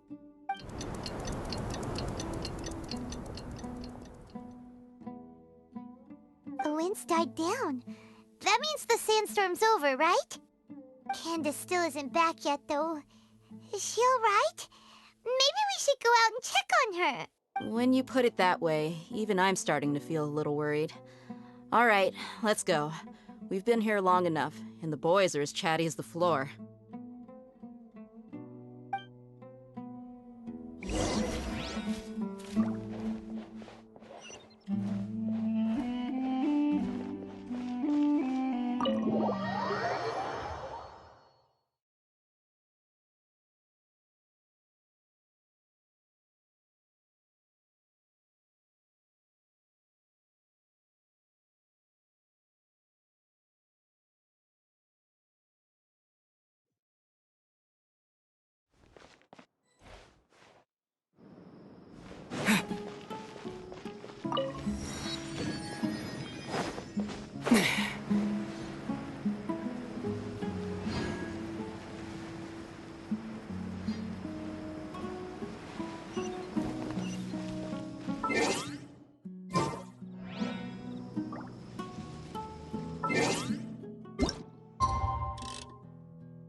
Candace, you're still fighting? You've been out here dealing with these creatures the entire time? Yes. They just keep coming in waves. I've lost count of how many I've defeated. Before I realized it, even the sandstorm had stopped. Ah! Here comes another wave! Leave this round to us. I got interrupted earlier, but now I have something to take my anger out on. It's been quite a while since I've seen the Flame Mane in action. I'll leave these to you then. I'll be sure to put on a good show. Let's go! There is no escape!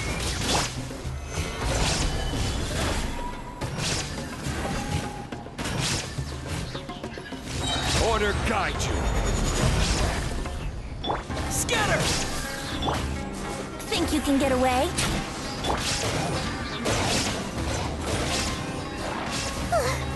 Here comes another wave! When are they ever gonna let up?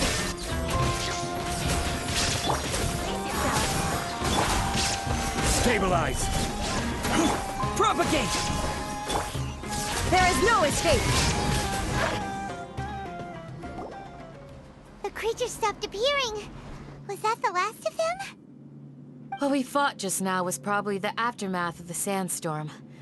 So we should be safe for the time being. Well fought, everyone. No injuries, I hope.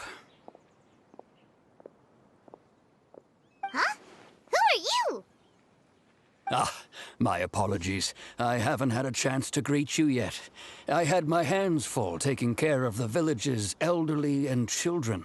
I am the chief of Aru Village. Everyone usually calls me Uncle Anpu. Sir, I am also originally from the desert, but I have not been back for some time now. May I ask if such sandstorms are common? I can't say they've always been common, but recently the storms have become increasingly severe and frequent. Besides sandstorms, we also occasionally get earthquakes. According to an investigator who stayed in the village a while ago, these unusual natural phenomena are related to the withering of Irminsul. Another effect of Irminsul's withering. So, Irminsul's withering causes withering zones in the forest, and sandstorms and earthquakes here in the desert? Everything in the natural world is inextricably connected to Irminsul. These regional symptoms can indeed be a reflection of Irminsul's present state. Everyone in Aru Village needs to take good care of themselves. Speaking of which, why haven't I seen a single village keeper since I got here? Village keeper? Who are they? Village guards like Candace? Does your curiosity know no bounds? Village Keeper is how Aru Village refers to mad scholars exiled here by the Academia. Most of them are scholars who lost their sanity after a period of training in the Avidia Forest. The Academia believes that their crazed mutterings may have a negative effect on the psyches of other scholars. So, they're forcibly exiled to the desert. Though if you ask me, it's all a boatload of nonsense. Alas, that's exactly what we've been trying to investigate. One by one, the village keepers have been mysteriously disappearing without a trace. But no one in the village has ever seen them leave. If you're planning to stay around the village for the next few days, I'd appreciate it if you could keep an eye out for them. I've had encounters with those people in the past. I'll see what I can do to help. The Matra are the ones responsible for their exile. Now that you're no longer with them, are you trying to alleviate your guilt and atone for your past sins? I'm fascinated by how you think. Mock me if you will, but if you are guilty, I will eliminate you, regardless of my position or identity. Oh, you're the former General Mahamatra. You must be an expert in these kinds of investigations. Thank you for your help. Is it because you're reminded of Hypatia? Oh, these poor scholars. First they lose their sanity, now this! We need to help get them back home, safe and sound. But, is it really a good idea to tag along with Sino? You seem like you really don't trust him. I'll be grateful for the assistance. No doubt you will do a better job than some of my former subordinates. Let's start by finding a spot to share what we know so far.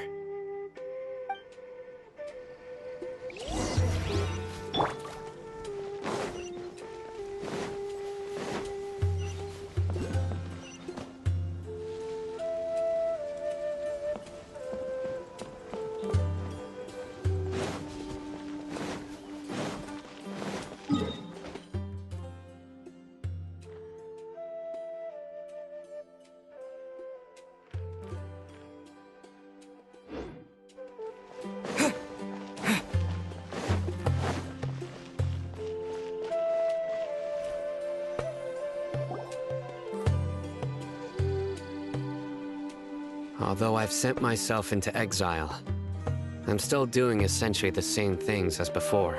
Do you still have any questions for me before we start our investigation?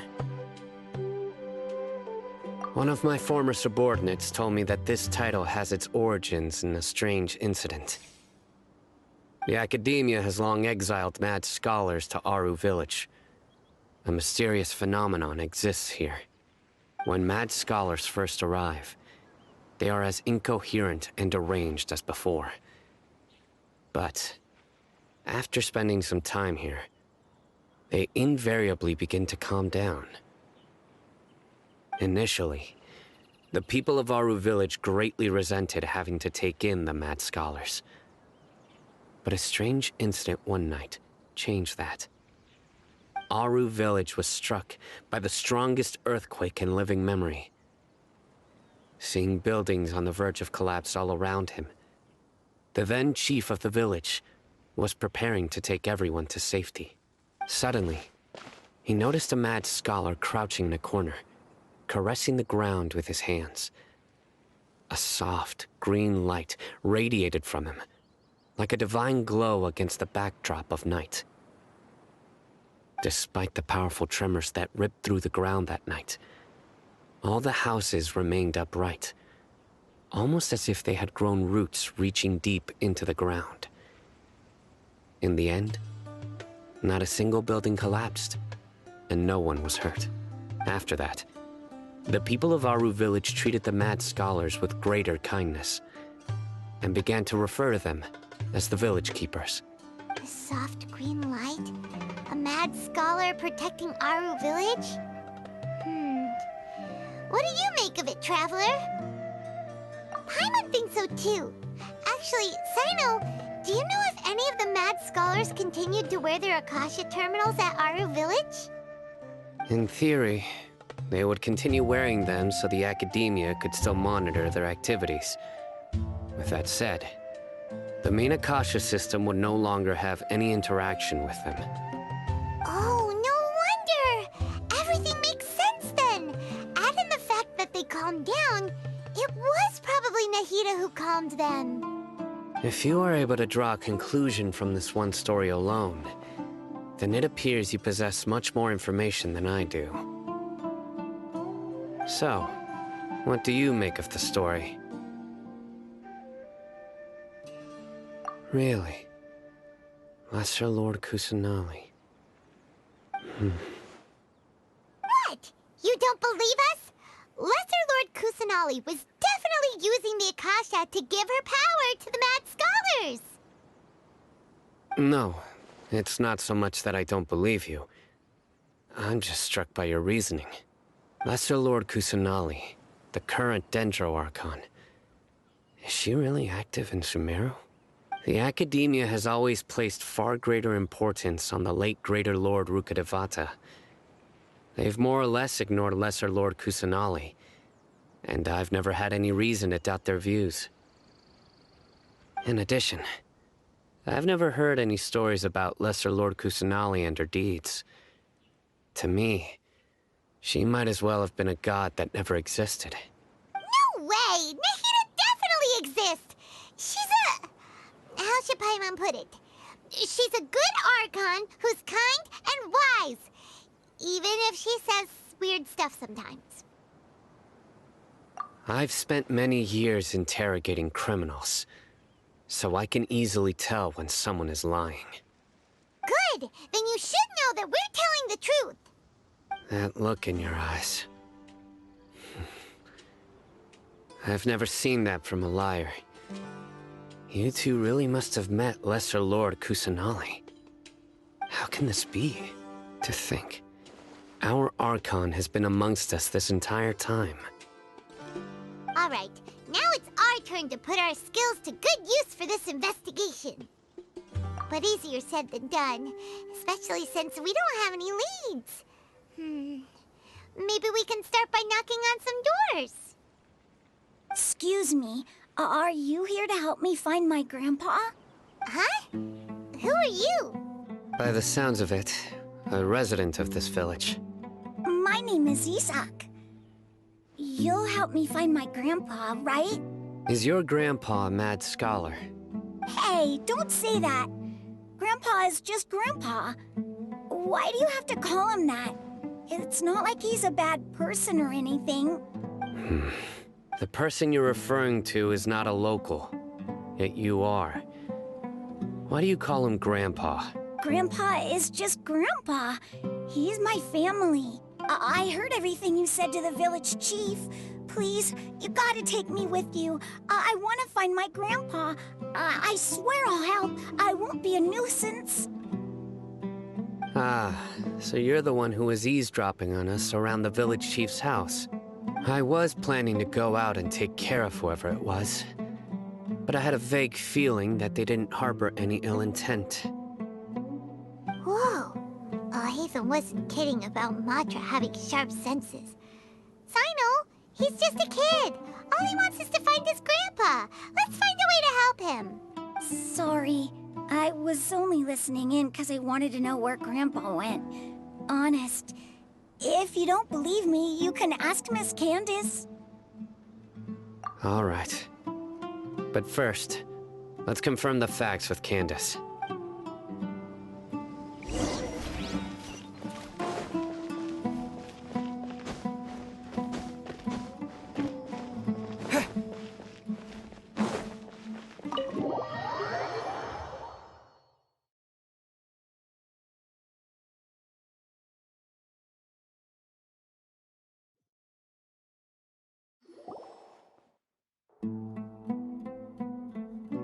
Sino is super vigilant. Is this what all the Matra are like? Ah, you're back already. We just wanted to confirm something with you. Do you know a boy by the name of Isak? I had a feeling he'd go looking for you. Huh? You knew this would happen? Yes. Although he tried his best to stay hidden, I still noticed him eavesdropping outside the window.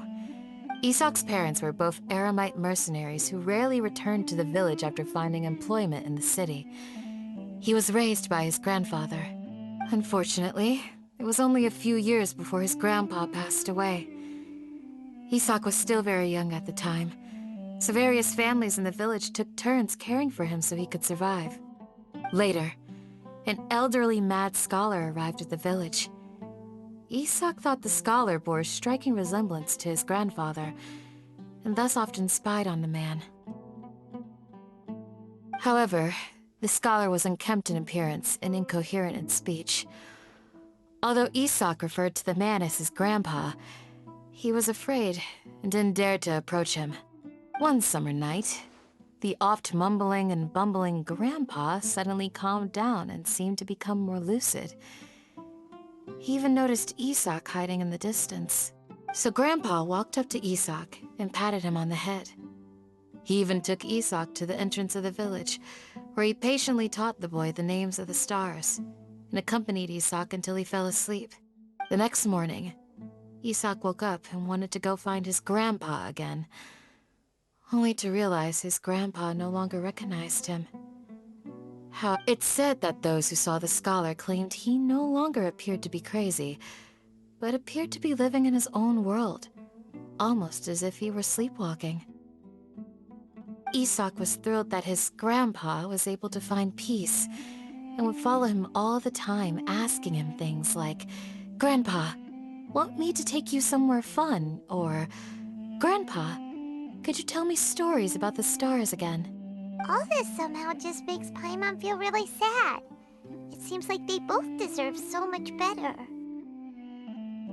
Perhaps. Nearly everyone who lives in the desert has some form of hardship or regret. But even so, we must still continue on with our lives. It's also my reason for fighting. I must continue to protect this land.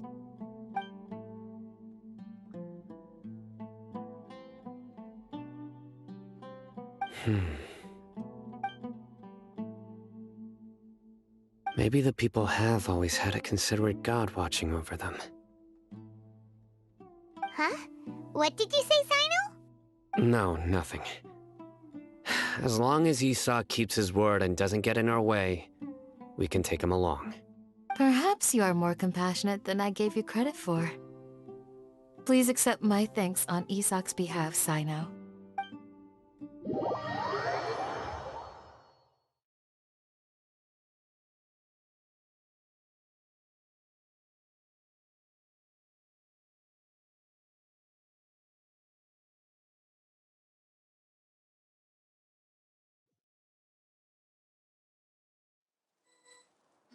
Hey, Isak!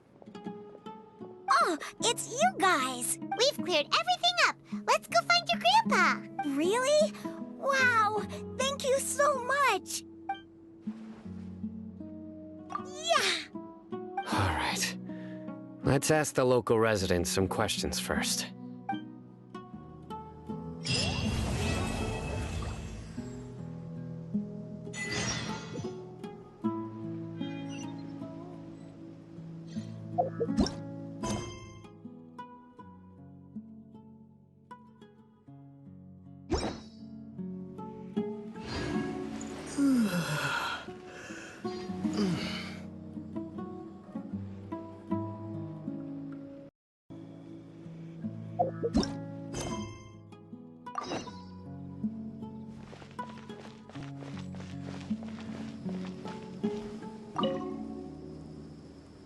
Excuse me, did you happen to see where the missing scholars went? You mean the village keepers? Oh, let me think. When I was eating dinner the other day, I saw one of them by the side of the road, muttering away and eating mushrooms and tree roots. They shouldn't go around eating that kind of stuff. Anything else? No, I think that's all I have to tell you. Sorry.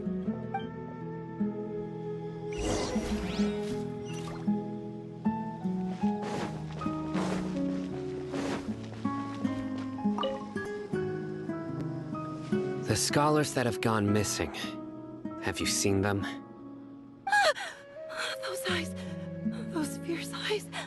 You look like a real fighter. Don't change the subject. Right. You were asking about the mad scholars. I think it's been a few days since I last saw them. I usually go to bed pretty early, so I'm not too familiar with what goes on at night. But honestly, I feel quite sympathetic towards them. Even though they act a little strange, they've helped me in the past. If it weren't for them, my house would have collapsed long ago. Do you also think Grandpa and the others are good people? Grandpa? Oh, hello there. It's little Isak. You mean that nice man who looks like your grandpa's long-lost twin, right? He was actually the one who protected my house. I saw it with my own eyes.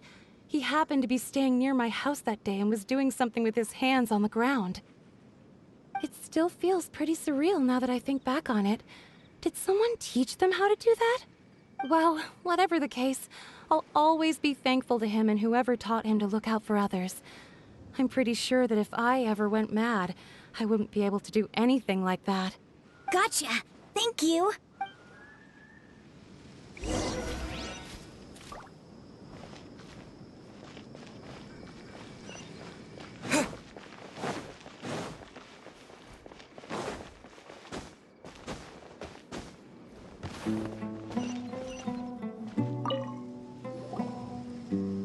Sir, have you seen my grandpa recently? You know, the one who likes to sit and space out near the village entrance. Oh, well, if it isn't Isak. Oh, your grandpa, huh? It's been a while. The last time I saw him, he was spacing out by the road as usual. I went and asked him if he'd like any of the food I had prepared, despite my wife's protests. Like many people, she's really quite terrified of them. And speaking of my wife, she's still always complaining about how I don't make enough mora. Might explain why she's always mad at me. Oh, thank you. Thank you for taking care of him. It was nothing. You're looking for him, right? Did he go for a walk and get lost? Yeah. That's no good. Well, once you found him, come by my place again and I'll cook a little something for the both of you. I've known you since you were very young, so as far as I'm concerned, you're family. Please feel free to come by anytime. Wow, what a nice guy! Okay, thank you, sir. Huh? Don't say anything for now. Isak, stay here. Let's head over there. Stay quiet as you move.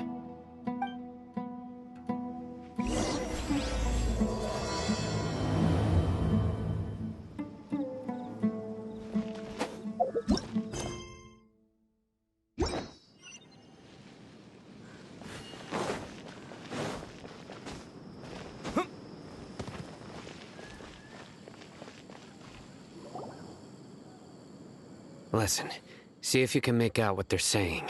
Have you heard? The mighty Scarlet King, the sovereign of our faith, will soon return to this world. Yes, of course I have. The Scarlet King is the one and only true ruler of this land. I've never believed in any other gods. Still, you say he's coming back, but it sure doesn't feel like life's about to change around here anytime soon. What's your proof? Haven't you noticed? The village has been getting more deranged scholars than ever. Delavar was saying that many people also went insane just before the fall of the Scarlet King's civilization in ancient times. We don't quite know why, but it seems like there's some sort of connection between insanity and the Scarlet King. Isn't it a sign of the Scarlet King's power that all the mad scholars have disappeared? If you ask me, they must have been chosen as the final sacrifice for the Scarlet King's resurrection. Huh. Now that you say it, that does make some sense. Does this mean our lives are finally going to take a turn for the better? Exactly. Those city folks will get what's coming to them. Now, repeat everything you've just said from the very beginning. Huh? Who are you? Where did you come from? My patience is running thin. You heard what I asked.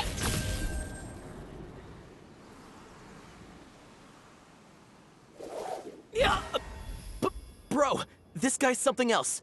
Just look at his eyes. One wrong move, and he's gonna flay us alive. Let's not get on his bad side, okay?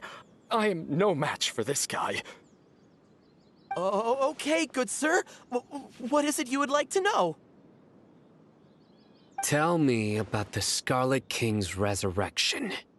Well, I only know a few things from hearsay. I went for a drink the other day and heard others talking about a rumor that the madmen will disappear, and that the Scarlet King will return to this land. I'm not making this up, I swear! Hey, go on, keep talking. It's true. It's all true, sir. We desert folk have had more than enough of those people at the academia. They keep sending us all their mad scholars and won't let us have a good life. Would you want to live like this if you were in our place? The radicals were even more thrilled than me when they heard the news. We're all praying for the Scarlet King's speedy return. Delavar also said that once the Scarlet King returns to our side, it's only a matter of time before we conquer the land on the other side of the wall. They're all willing to serve under the Scarlet King and fight for a share of the glory. Is that so? Seems like he still wants to know more. Keep talking. Got it. At first, I told myself it was just the drink talking, but then all the mad scholars vanished without a trace, just as the rumors said. Please don't beat me up just for mentioning these rumors. If I'm guilty, then everyone else around here is also guilty. I'm just saying what the others said. The people here really like the Scarlet King, but dislike the Dendro Archon. Where is this radical person you talked about? I haven't run into him over the past few days, so he probably hasn't been around the village. What about you, man? Have you seen him at all? No, not at all. We wouldn't dare lie to you. He's really not here right now. Sounds like you're not too close with the radicals. No, of course not. All we know are their names. I have many ways to stop you from talking. And many others to stop you from sending warning messages. So you'd best just stay home and hope I don't hear of you trying to contact anybody.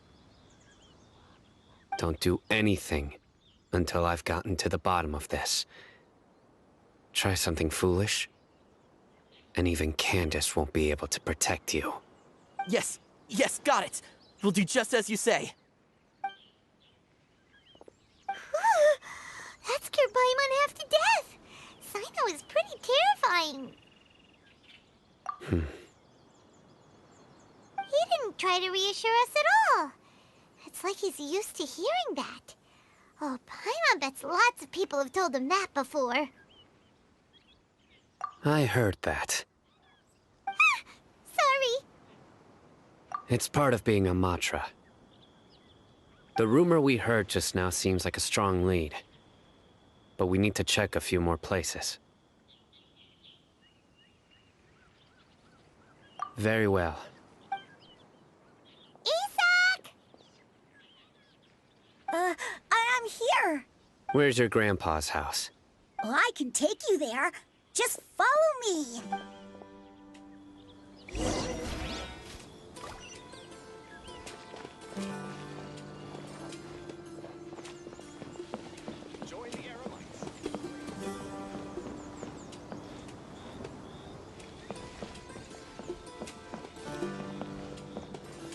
Grandpa?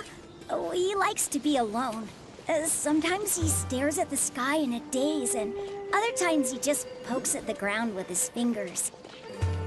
Every now and then, he yells out at the top of his lungs, so a lot of people are really scared of him. But he's a good person, really. I know he is. I swear, he's just like my real grandpa.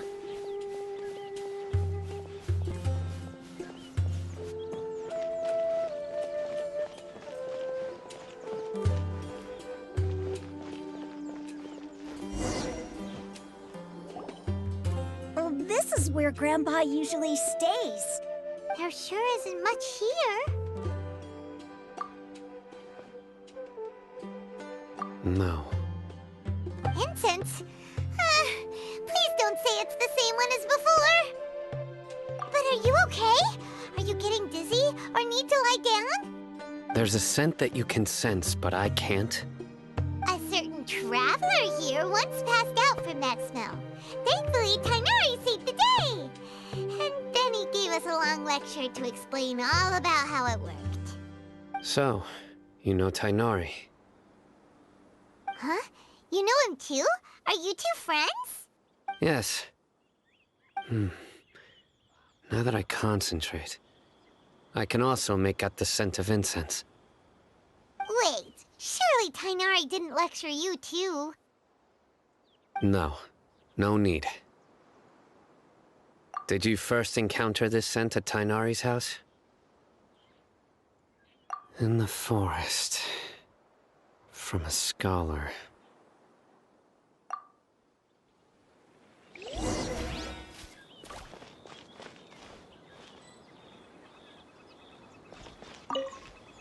Oh, where did Grandpa go? Please come home, Grandpa.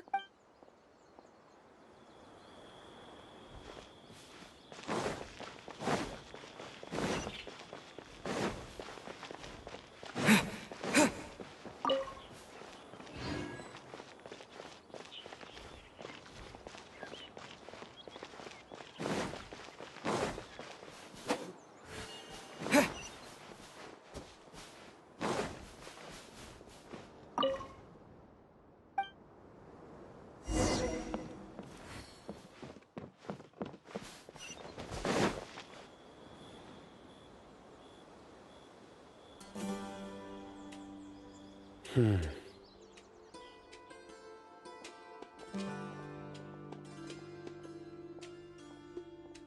are you looking for, Sino? Here it is. Take a look right here. Paimon doesn't see anything. Although the traces have been completely buried in the sand, there are footprints here. From the size and shape, they belong to an adult male. This pattern is a common one from this area. Local shoes. This was probably someone from the village. The scent is quite faint, but still extant. The footprints head in the direction of the door.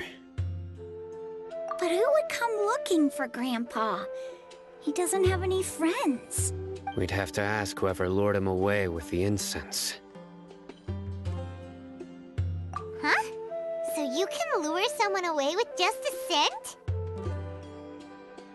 Hey! What's wrong with liking good food? Everyone's got something they love in life. Exactly. Most scholars are fond of incense, since the smell supposedly helps them clear their minds and discover new knowledge. Even deep within the clutches of madness, they still yearn for their knowledge-seeking days, and will follow the scent whenever it presents itself. No, Grandpa. So, someone's taking advantage of their weakness? Huh. Still, why would anyone want to abduct all the scholars? Are the rumors really true? Could the disappearance of all the mad scholars have something to do with the radicals? It's highly likely. Please, you have to save my Grandpa. Grandpa's never done anything wrong. Please help him. Sounds like we'd better help get him back. Don't you worry, Isak. We won't let whoever took him get away with it. Let's head to Aru Village and inform Candace and the others about what we learned here. After that, we'll set off to find the scholars.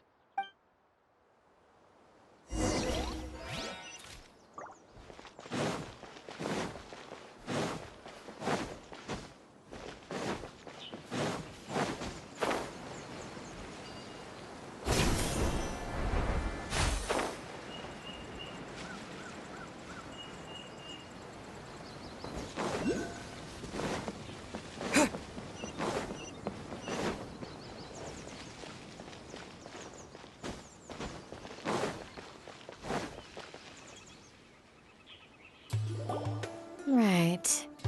The darker fabric definitely looks a lot better. That'd be my choice, too. We're back, Candace! We've got a lot to tell you. Ah, welcome back. Sounds like everyone's friends already. Oh, Dia's here too! You bet. So, everything goes smoothly? Reasonably. Alhaitham didn't go with you? We haven't seen him at all. Huh. I saw him around the village entrance earlier and figured he was investigating with you. I guess he must have gone off on his own. Did you find out anything useful? I see. So someone used a kind of incense to lead the exiled scholars away from the village.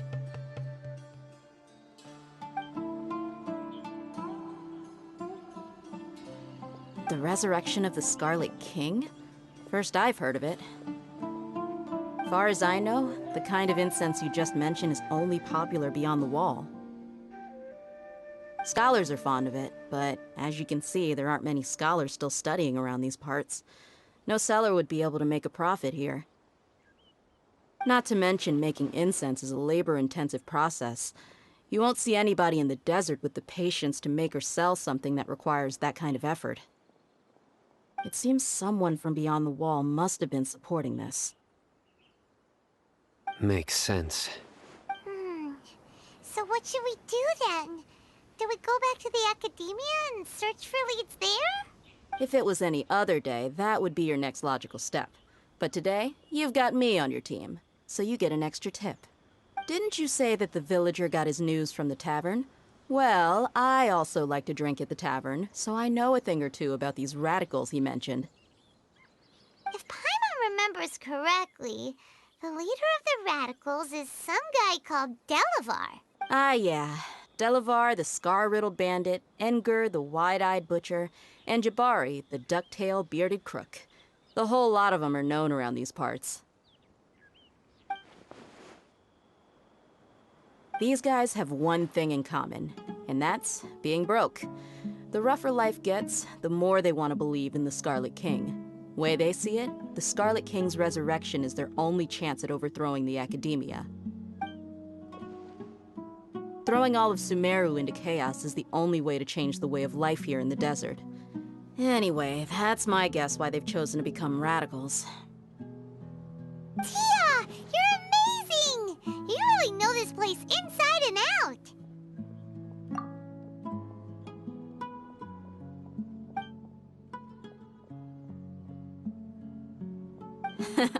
No merc can afford to slack off on gathering intelligence.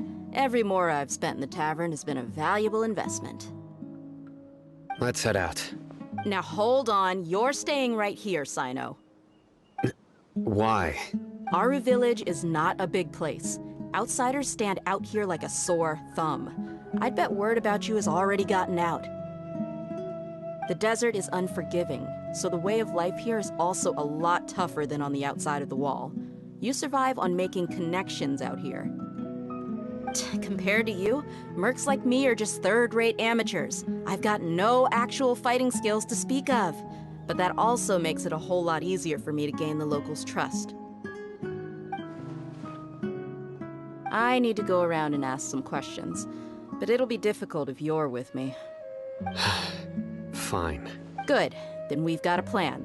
The Traveler and Paimon will go to Caravan Rebot with me, and we'll try our best to figure out where the mad scholars have been taken. Sino, you'll have to stay in the village and continue investigating on your own. Alright, sounds like a plan!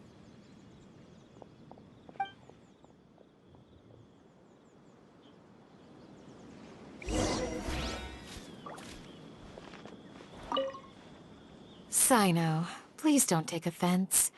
I'm sure Dia just wants to help everyone solve their problem as quickly as possible. That's why she can be so straightforward at times. I don't mind. Ah, I see. Well, from the way you were staring out into the distance, I thought you might have been mulling over Dia's words. No, I'm used to being treated that way. It's natural to fear strength. I take no objection to it.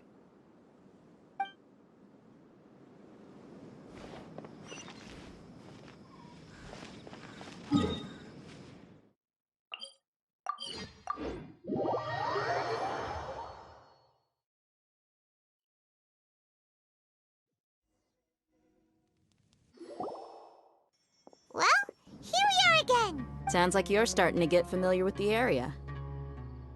Paimon's amazed every time we see the wall of Samiel. How can a wall this tall even exist? It's almost unreal. I know what you mean. I had the same question every time I walked this way when I was a kid. Also, why is this high wall here? And can a wall really block sandstorms? It was only after I grew up that I realized the wall of Samiel isn't just there to keep out the sandstorms. It serves a more important purpose, keeping out people like us. Sumeru is run by wise and mighty sages. To them, us desert dwellers are nothing but tools that can be used and discarded at their whim. We're cheap labor, like livestock, but easier to control. Nothing more.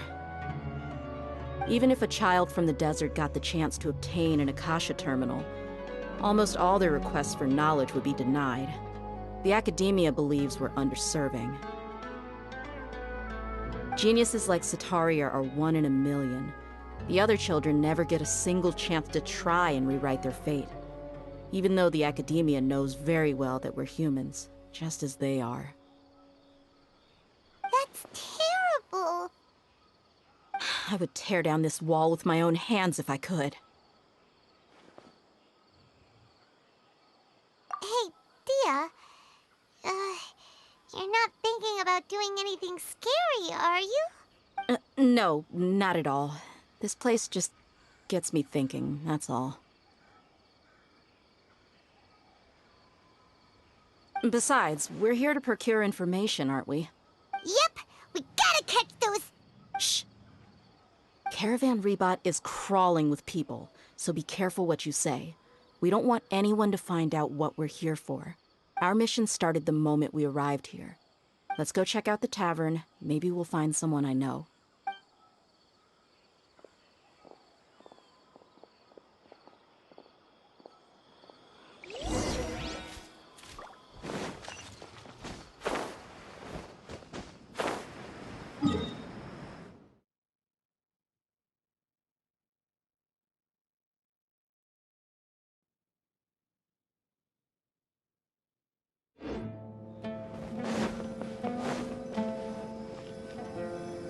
Just our luck. None of them are here today. You mean, you don't see anyone you know? Dia, is that you? What a coincidence. You here for a drink too? Zaki. Finally, a friendly face. Oh, and who do you have with you here? Guests from another land? Hello, hello. I'm Zaki. Dia's, how would you put it? Drinking buddy? We've had drinks together a few times. You could say we go back a ways. Anyway, as far as my friends here, they aren't too shabby, are they? You rarely see any Outlanders so friendly and respectful nowadays. Absolutely. Much better than those people on the other side of the wall. So, Dia, are you looking for someone? Yeah. Have you seen Enger, Delavar, or Jabari recently? Of course I have. Matter of fact, we were all here drinking together just a few days ago. I've got a spice trading deal from another nation. I thought maybe Delavar and his friends might be interested. Know where I could find him? Ah, how thoughtful of you. Then I assume you also know that Delavar's been having a hard time making ends meet these days, so you came here to help him out? Hey, keep it down. Let's just say I prefer to keep this deal a secret. Y'all at Caravan Rebot are like family. If there's more to be made, why not do it together? Besides, Delavar and his friends have muscle. They'd be a good fit for escorting the goods. Yes, how considerate of you. Delavar's my friend too, so of course I can take you to him. Come with me.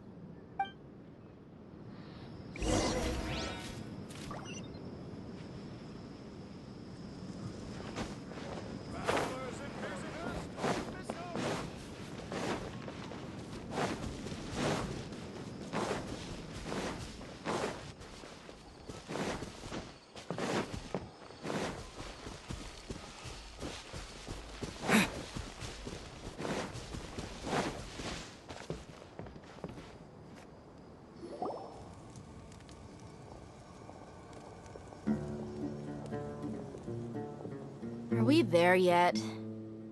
Yep, this is the place. This place is practically deserted. What are they doing in a place like this?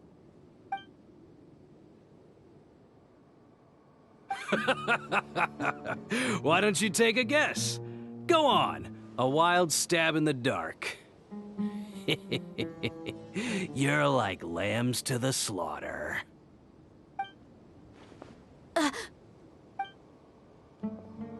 It's an ambush! What's this all about, Zaki? Come on, Dia. You really think we didn't hear about what you said back in Aru village? The boys have kept a close eye on you from the moment you set foot there. Not only do I know that you're looking for Delavar, I also know that you've teamed up with people from the Academia to look for the missing scholars. So, you've been watching us from the very beginning? Uh-oh. Paimon knew leaving Sino behind was a mistake! And you left the strongest one in the village, didn't you? Who do you think you are? You really thought we'd fall for your little business deal nonsense? So you and Delavar have been partners all along. Dia, I guess it's only natural for a traveling mercenary like you to be out of the loop. Those of us who hang around the tavern have stronger bonds than you think. But you got one thing right. We're all looking forward to an uprising in Sumeru. There's nothing more we'd like to see than the desert folk overthrowing the Academia. If that's the case, then I'm sure Delavar wouldn't miss a second of it. I'll be honest with you. If it weren't for what you said in the village, your little monologue about the Wall of Samiel would have convinced me that you're one of us. Delavar. And Engar, you're here too, huh? Long time no see, Miss Mercenary. You should have known the traitors are what us followers of the Scarlet King despise the most. Dia, I thought that you, a fellow desert dweller, would understand that the Scarlet King is greater than the Dendro Archon. Little did I know, you don't deserve to join us. Yeah, gee, what a missed opportunity. Adopting radical views and kidnapping innocent scholars, all because of some baseless rumors. Anything else I'm missing out on? See? There you have it. Mercenaries are just a bunch of faithless scum with only one thing on their minds. Mora. Pathetic. You're all like a pack of street rats. You're not wrong. Mercenaries are driven by Mora, and my faith lies with whoever's paying me. As long as there's a profit to be made, anyone can become my friend. Enough talking! Get him!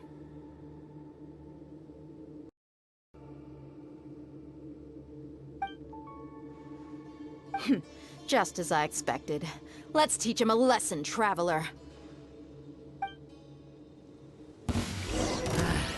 New punching bag. You're open! Take that!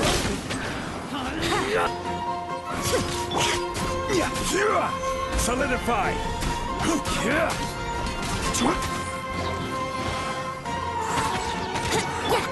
Propagate! Shine down!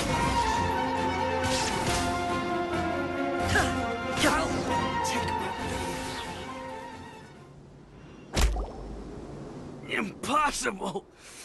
How could you? So, what do you think about your meticulous network now, Zaki? How did you say it? It's only natural for a traveling mercenary like me to be out of the loop. I'm guessing your informant told you that I'm just an incompetent merc with no real fighting skills, correct? I mean, that is what I said after all. And of course you would believe everything he reported.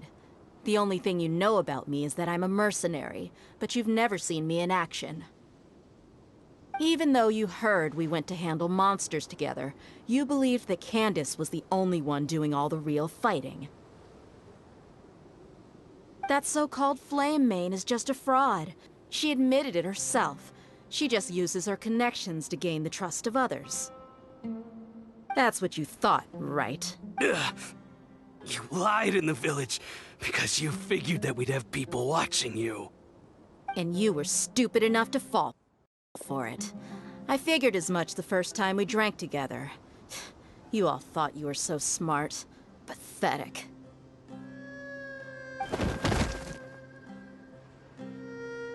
Okay, that should be all of them. Whoa! So you've been planning this since we were in Aru Village? No task can be done without preparation. I just happened to notice a couple suspicious-looking people while you were out investigating. Oh, but instead of catching them right away, you let them report back. Those two who were snooping around were just a couple small fries. If we want to get the real catch, we have to be patient and give it some time. Oh, you mean the funny name she mentioned back in Uncle Ampu's house? The wide-eyed butcher, scar-riddled bandit, Paimon can't remember them all. That's just a bunch of drunk talk. Engar and Delavar like to talk themselves up when they're drinking. Engar, the wide-eyed butcher, and Delavar, the scar-riddled bandit, are the nicknames they came up with for themselves. Alcohol has a way of making people share what they really think. So Engar and Delavar are always rambling in the tavern about how the Scarlet King is a superior deity. What about Zaki? He's just a numbskull who fell right into our trap. Zaki was probably the best hidden of them all. My initial plan was to find Delavar first, and then try to track him down. That's what you wanted to ask when we were at Uncle Anpu's house, right? Jabari is one of the villagers you talked to. You know, the one who wanted to treat Isak and his grandpa to some food. too? No, he isn't. I just needed to tack on a random villager name to make the eavesdropper think that I was making some wild guesses based on my impressions. Wow! What a genius idea! Well, that's an expert mercenary for ya. Ah, you're too kind. It was straight from the usual playbook, if I'm honest. So, that thing you were saying before, is it really true? Hmm? About what? About how mercenaries only care about Mora, and that anyone's a friend as long as there's a profit. Does that bother you? What makes you so sure? Dia, do you dislike the Dendro Archon like the other desert folk? You two are pretty sharp. No, I don't have anything against the Dendro Archon. I've heard a lot of nice things about the Lesser Lord from Dunyarzad. I can understand her devotion and gratitude. Dunyarzad's just an ordinary person. There's no way a god would be so involved in the lives of everyday people, unless they were truly compassionate. I've begun to realize that the sages are behind everything that's happened recently. The Radicals' blind belief in the Scarlet King, making the Dendro Archon out to be an enemy. It's all the Academia's trickery. But I see through it all. And unlike them, I can never be hostile towards anyone who's never done anything wrong. Dia. Anyway, looks like we're done with business here. Traveler, lend me a hand. Let's tie him up and bring him to the village.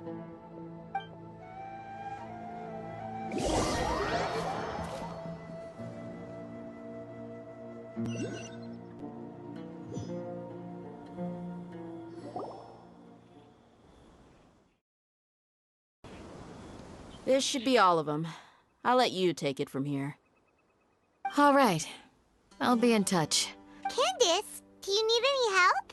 Candace will be okay on her own. I trust her, so you can too. She's been guarding Aru village for quite some time now. If anyone is qualified to question the offenders, it's her. While I'm questioning them, why don't you pass some time by exploring the area? I'll meet you back here tomorrow morning, Traveler. As for these idiots, let's just hope they live to see another day.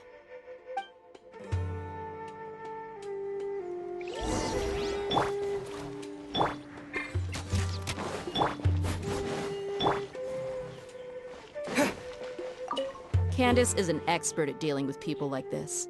All we have to do is wait for her word.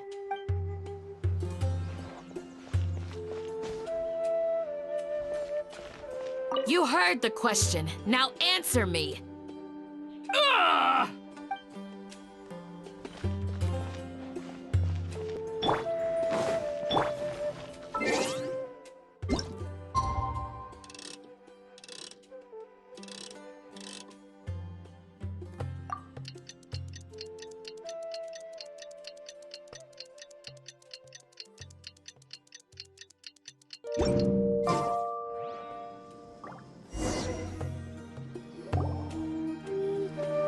Hey, Dia!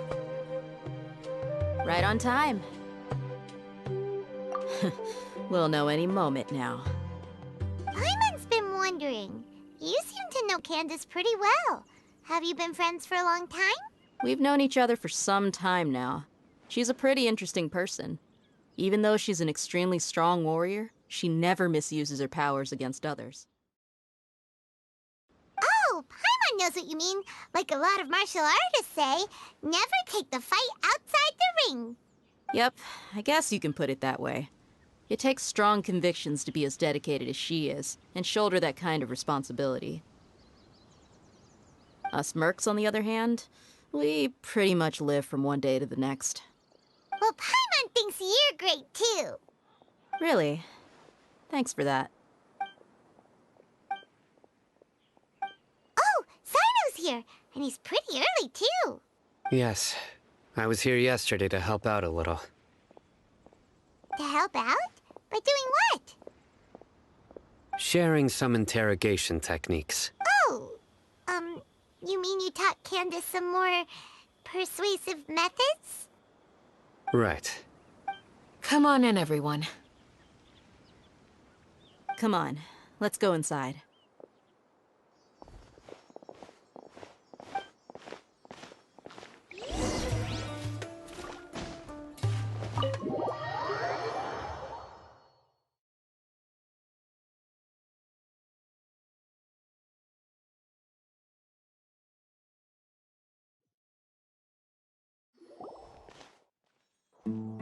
Candace, we're...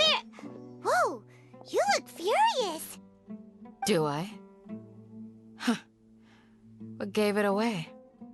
Oh, there's no mask that can hide true bloodlust. Cover up your eyes, and it'll still show itself at the corners of your mouth. Perhaps I need to work on my composure. Still, it's perfectly understandable why I'm angry. I'm sure everyone present would agree. Yes, ma'am. Please, don't feed us anymore. We're gonna die. Well, looks like Sino taught her well. You fear death yourselves, yet you do not hesitate to place the lives of others at risk. The absurdity is mind-boggling. The ones you call mad scholars are known to us as the Village Keepers. They are vital members of our community, and some even count them as family. You come here, to my village, and you treat my people as nothing more than stepping stones towards your goal. Tell me, what would you do to you in my position? Mercy! Please, have mercy! You've made your bed. We may both be desert dwellers, but there is one thing that I understand better than you. The resurrection of the Scarlet King will only result in war. And war serves no one. The people of Aru Village care little about which god is in power. Life may be tough and tiring, but we wish to preserve our way of life. A war would only cause us to lose all that we have. And that is not a responsibility that you can afford to shoulder. We understand. We're sorry. I'll tell you everything I know. Please, just let us go. I'm listening. You might not believe this, but it wasn't us who came up with this idea. Someone was spreading rumors in the tavern. That's how we ended up hearing about the Scarlet King's resurrection. Some mystery man told us that mad scholars will make the perfect sacrifice to usher in the Scarlet King's resurrection. They give their lives, and we can get anything we wish for. They're called Village Keepers. Slip up again, and you'll regret it. Yes, sorry. It was all that mystery man's doing. He told us to spread word about the Scarlet King's resurrection and talked us into helping him. In return, he said he'll help facilitate the resurrection process. I'm not sure. That's one. Huh? One what? Strike. You get a total of 3. Then, you die by my hand. Wait, I'm telling the truth. We don't know anything. It was all him. 2. He got us to lure them out of their houses in the night with some kind of incense. We take them to a junction outside the village. Then the mystery guy takes them from there. You gotta believe me, please. I'm telling the truth, I swear. Just ask them if you don't believe me. That was indeed the truth. Traveler, go on.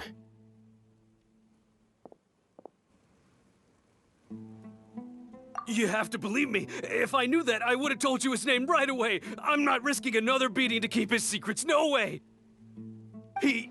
That guy, he wears a cloak, and he's always careful to cover his face. He calls himself the Scarlet King's envoy. I believe I may know what's going on. Uncle Anpu? What do you mean?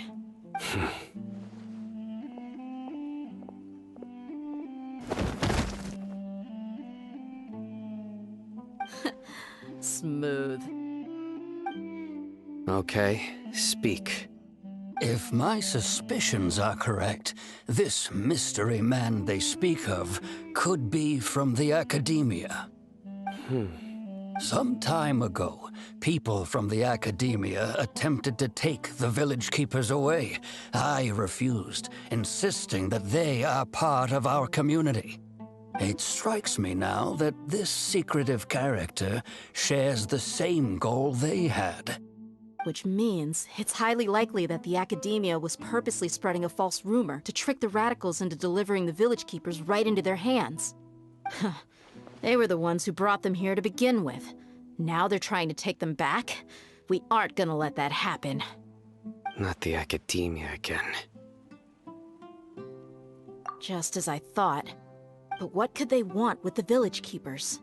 People are nothing but tools in the eyes of the Academia.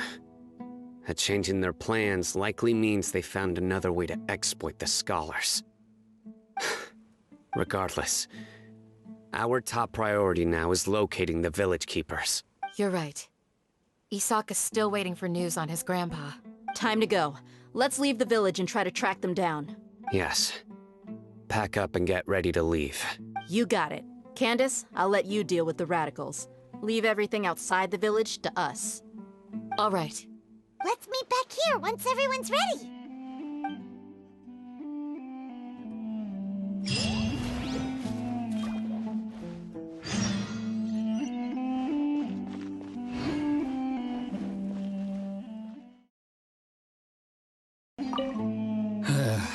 I just hope everyone's all right. You look worried. Thinking about the village keepers? Yes. I'd look for them myself if I could. As members of our village, each one of them is very important to me. You have a strong sense of belonging here. I guess I'm the opposite. Mercs are stray dogs, wherever they go. Dia, don't say that. You can be a part of this community too. Thanks. I'll let you know when I feel like joining. What scheme is the Academia brewing now?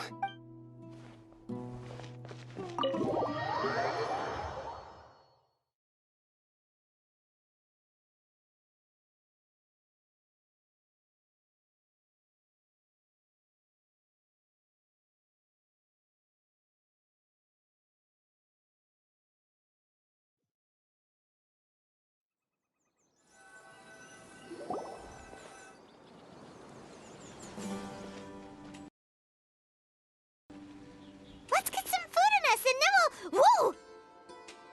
Where did you come from? Well, as you can see, I am merely sitting here and reviewing what we have deduced thus far. You were gone for ages! And now you're suddenly sitting here musing to yourself? Where have you... Hey, what's with the silence? You never think things through before asking questions. I'm giving you some time to make up for that. Paimon's so mad! Paimon's gonna give you an ugly nickname! Never mind! Paimon's got nothing. There's just nothing super obvious to pick with this guy. It makes it so hard. Well, you've heard nothing to suggest I left this whole time. So clearly, I stayed in the village to investigate. Anyway, you plan to leave Aru village and keep searching for the truth of this matter, yes? Yep. We're not gonna find out anything more by staying here, so we thought that we might as well take the search elsewhere. Enough with the silent treatment! No. I'm just surprised that you decided to team up with him. Alhaitham, you haven't helped us out at all ever since we arrived at Aru village. Bold of you to question our choices. Yeah, you're all talk! While you were investigating, I had my own work to do, which I've now finished. Really? Paimon doesn't believe you. To be honest, we aren't really a team, so I have no obligation to inform you of my whereabouts. Not to mention that going separate ways allowed me to find some important information that you all had missed. Huh? Right here in the village? Correct. What did you learn? I'm going to take you to someone. But, before that, You need to understand where she's coming from. What does that mean? How do you think the residents of Aru Village feel about what we're doing? In other words, do you truly believe every single word the villagers tell us? You mean some of them lied to us? Hiding the truth does not necessarily equate to lying. Again, these people have their reasons. Remember what Gandis said? Most people in Aru Village don't necessarily care which deity is in charge of Sumeru. That's because whether the Scarlet King or the Dendro Archon has power is of little significance to them. By contrast, the perils of their daily lives are ever-present concerns. They won't simply share everything they know with you without good reason. That's why you believed there was no further information to be found in this village. Glad you're following along. Among those you have talked to, there's someone who was consciously keeping you out of the loop. In fact, she's been observing your every move since you arrived. The reason being, to someone who only wants to live their life in peace, any external factors introduce unpredictability into the equation. Those eyes. Those fierce eyes. You look like a real fighter. Don't change the subject.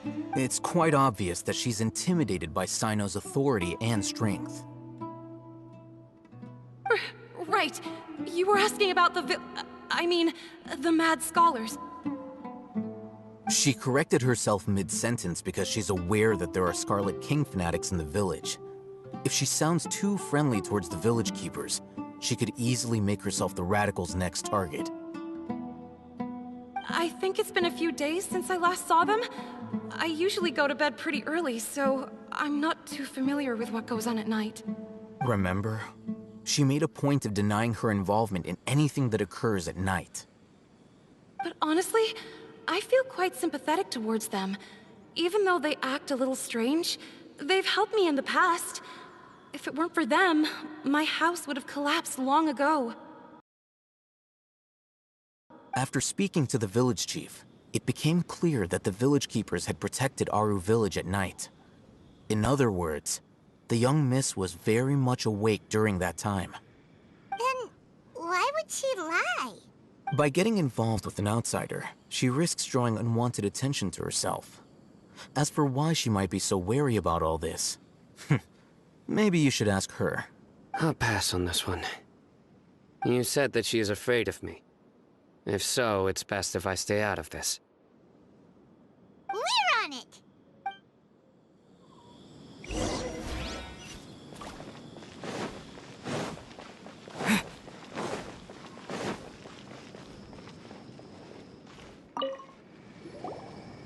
Miss Shawnee, as we discussed earlier, I've brought someone with me. Mr. Alhaitham, I'm aware of where you stand, but how can I make sure that your friends think the same as you? Huh? What do you mean? We need to clarify our stance or something? Go ahead and talk to her. You'll get the answers you want. Go on. Earn her trust. Is it really that simple? May I call you Traveler? Hi, Traveler. I want to ask you something. Do you think the resurrection of the Scarlet King can truly change Sumeru for the better? Why's that? That's very similar to what Miss Candace says. I know you two are friends. That's why I'm willing to talk to you, even though I do have some reservations. Before, I wouldn't even have the courage to ask something like this. Traveler, do you believe our lives will get better?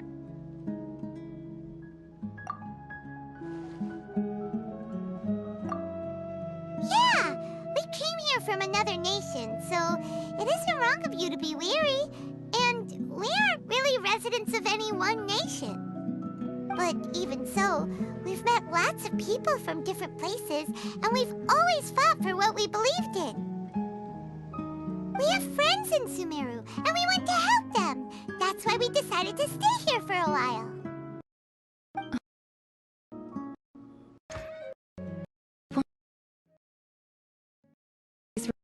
like to be. I'd like you to come back for information.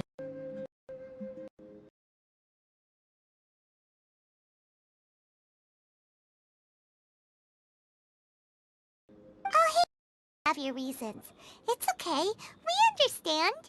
The fact is that only one side of my family is desert folk. I don't really fit in anywhere in Sumeru.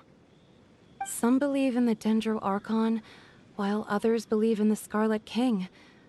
I don't belong to either side, and neither side would want me. Speaking of which, the Radicals mentioned that they despise traitors. Do they just think that anyone who's different from them is a traitor? Yeah. Some people can be so narrow-minded when it comes to bloodline and beliefs. It makes no difference what I say or how I behave. I'll always be suspected of having ulterior motives. Slowly, I just stopped talking to people. I pretended not to hear or see anything. All I want is to live my life in peace. And then it happened.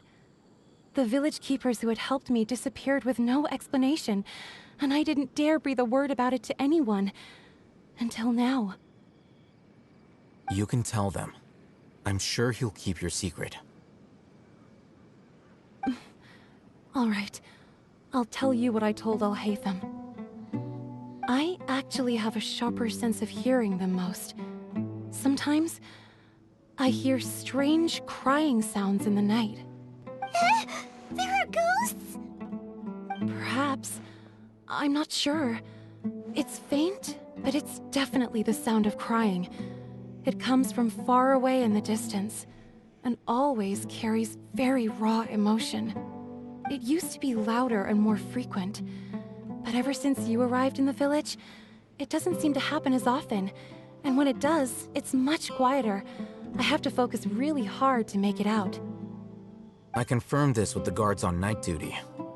They also have someone with a good ear, and he's heard similar sounds at night. But, because we're in the middle of a desert, he would rather believe that they are the cries of beasts than ghosts. There's really nothing around these parts, except for an old hospital not far from the village. I think they used to use it for treating Elazar, but it's been abandoned for years. Yeah, let's go!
Empty and forgotten. An ideal place to hide people.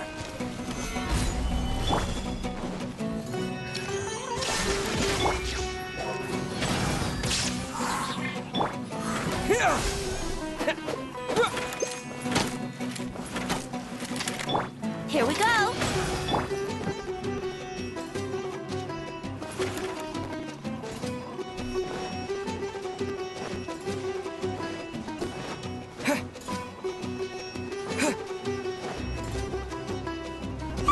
Monsters! Watch out!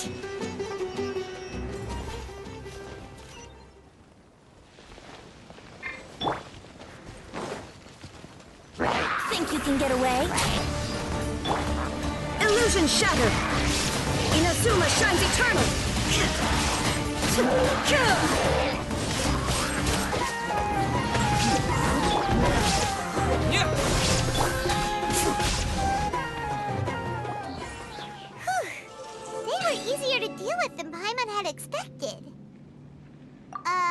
super strong bandits? Or monsters taller than buildings dropping out of the sky? Or, you know, something like that. He looks super serious. We gotta stay on our A game too. This is the one.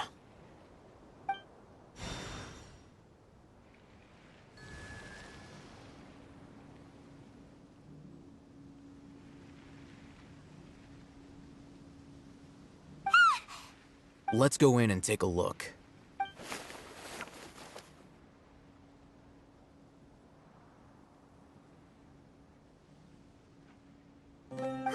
Hey, Hatham, we haven't found squat.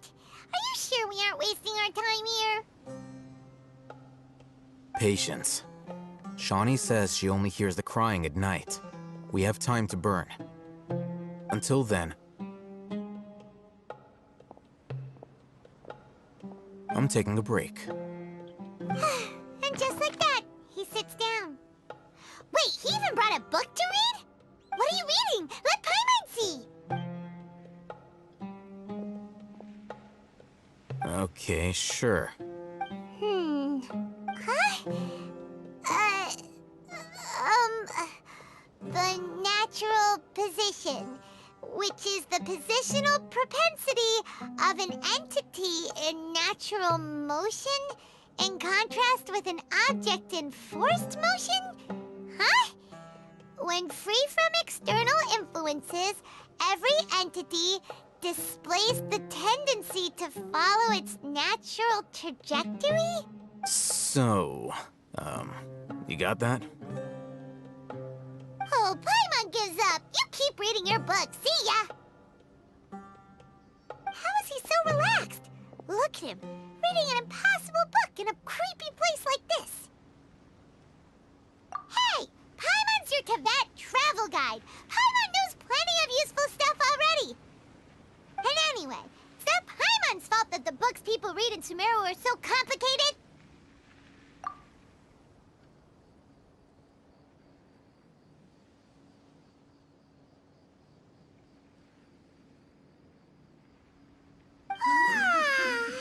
Paimon's getting so sleepy. Huh? What was that sound? There it is. It's coming from that direction.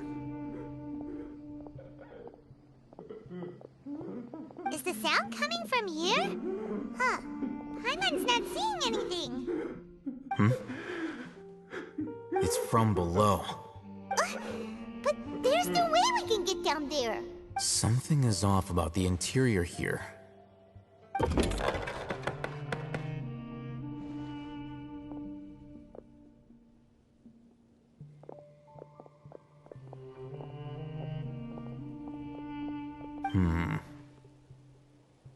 As I thought, there's a hidden structure. Wow. It's like they tucked another hospital into this one. Oh, it looks like there are other mechanisms around here. Let's keep exploring.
Here we go.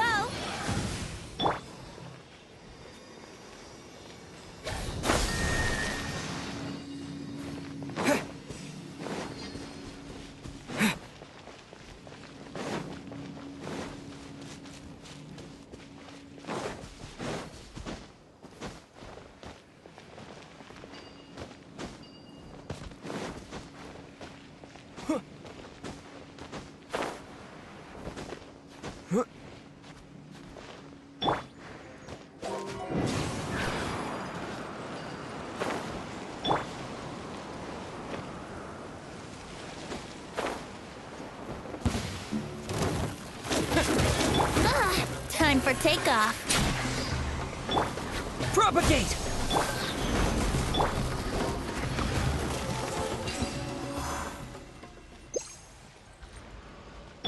Scatter!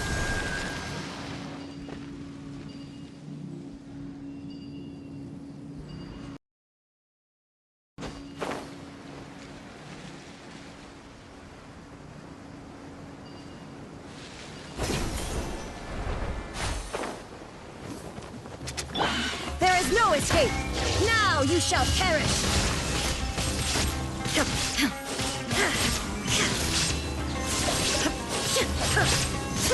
Shine down! Propagate!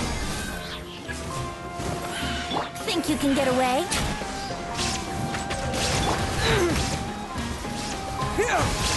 Yahoo!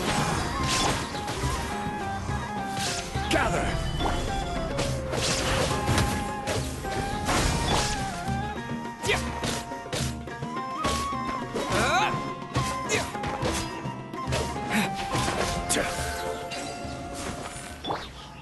Propagate!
Look!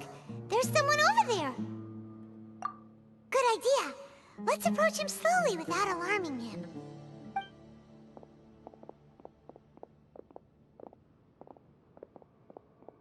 Wait.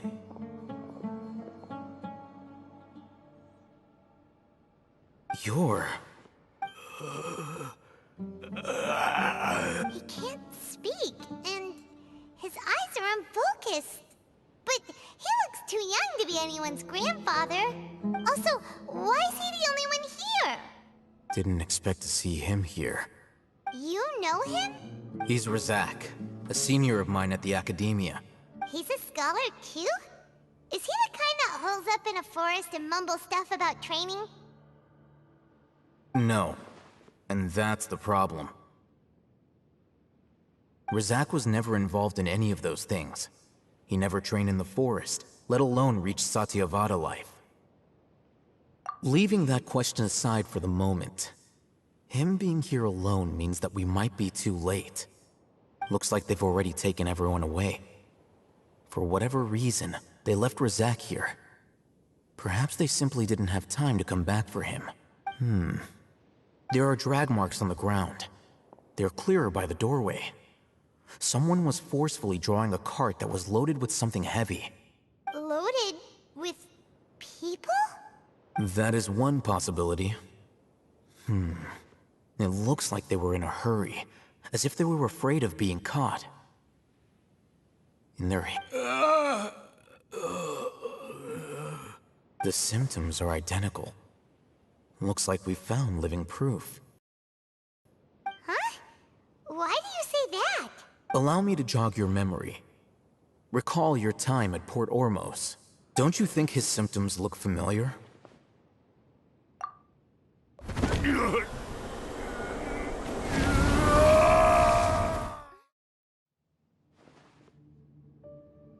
Oh! Now that you mention it, they're acting the same way. Correct. The academia is behind all of this. It isn't difficult to deduce their rationale. First, the academia spread a false rumor of the Scarlet King's resurrection, emphasizing the role of the village keepers, the mad scholars who were exiled to Aru Village.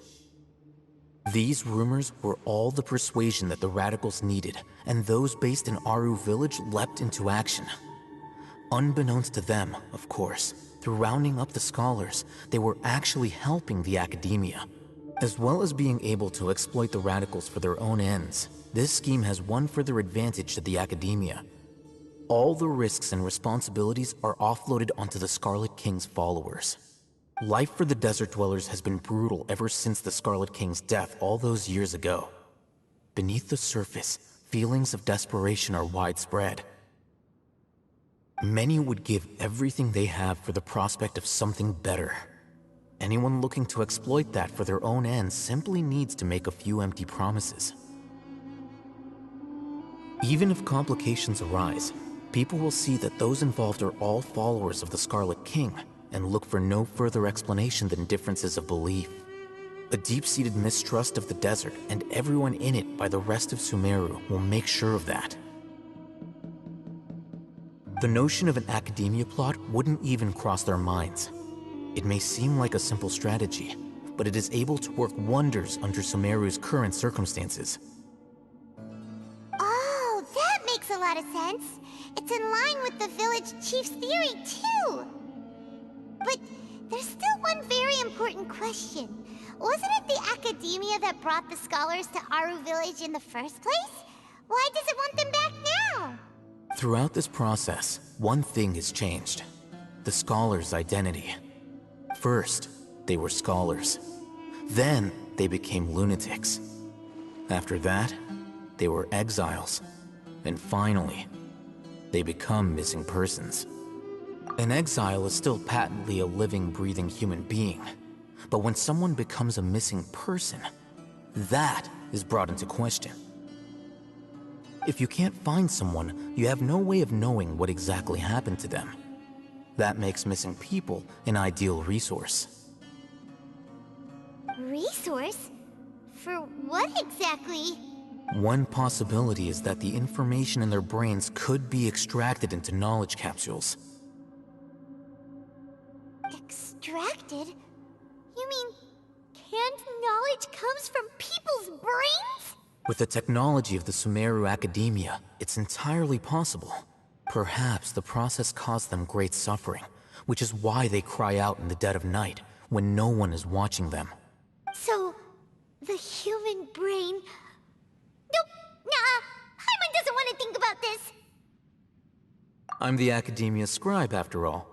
I'm familiar with their projects. Anyway, judging by Razak's state, the contents of a divine knowledge capsule were extracted from his mind, but something went wrong in the process.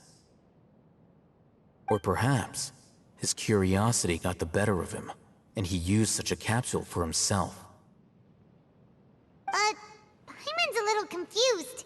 Can they just use anyone's brain?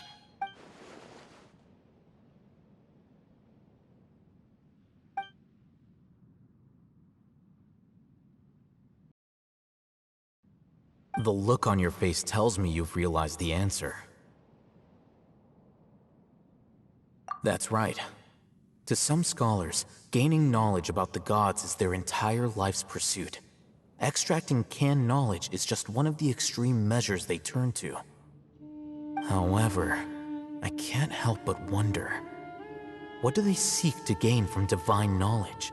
The academia is going out of their way to look for forbidden knowledge, but what is their ultimate goal? I've spent quite some time trying to analyze the contents of the divine knowledge capsule, but to no avail. It seems like my way of thinking is too different from theirs. You mean you're not even slightly interested in getting your hands on this forbidden stuff?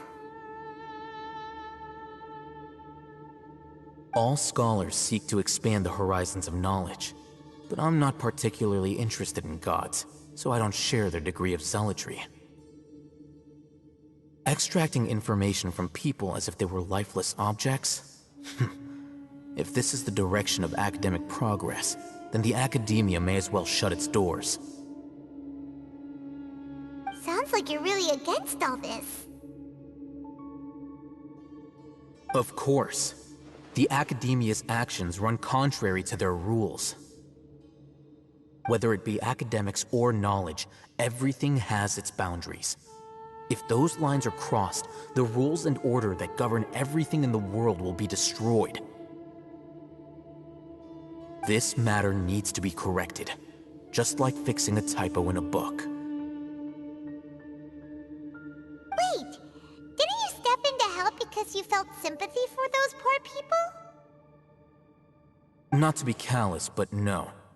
My criteria are a little more restrictive than that. There is no shortage of suffering in Sumeru, and the same can be said for the rest of Teyvat as well. What do you plan to do about that? Save every last person?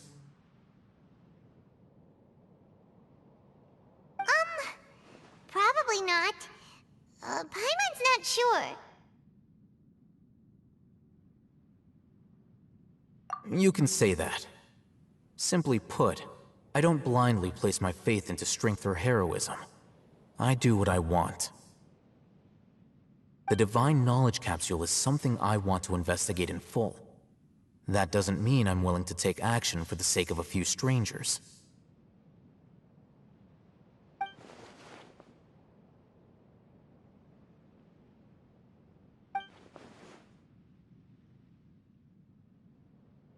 Paimon's been wanting to say this for a while.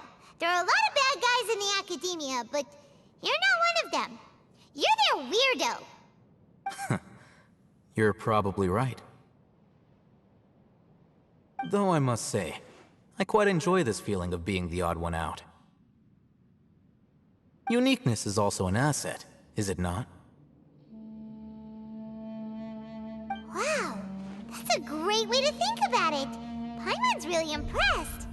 If only Miss Shani had a similar mindset, her life would definitely be a lot easier. I'm just a more likable person than her in general. There's nothing more to it than that.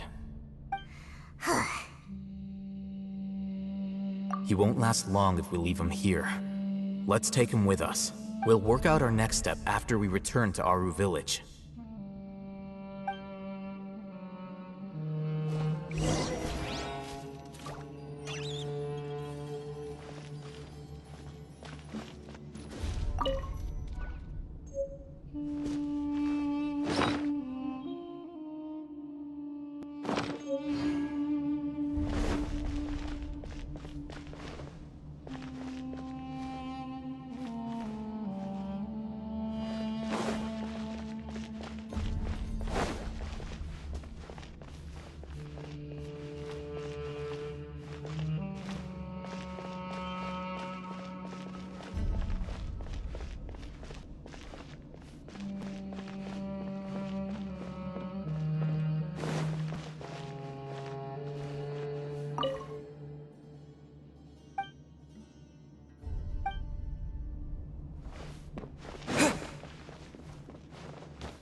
We're back! You must be tired. You should rest and take some water. What's the situation? Who's this? Unfortunately, somebody who's too young to take on the role of Isak's grandfather. Nevertheless, he's one of the people we're trying to find.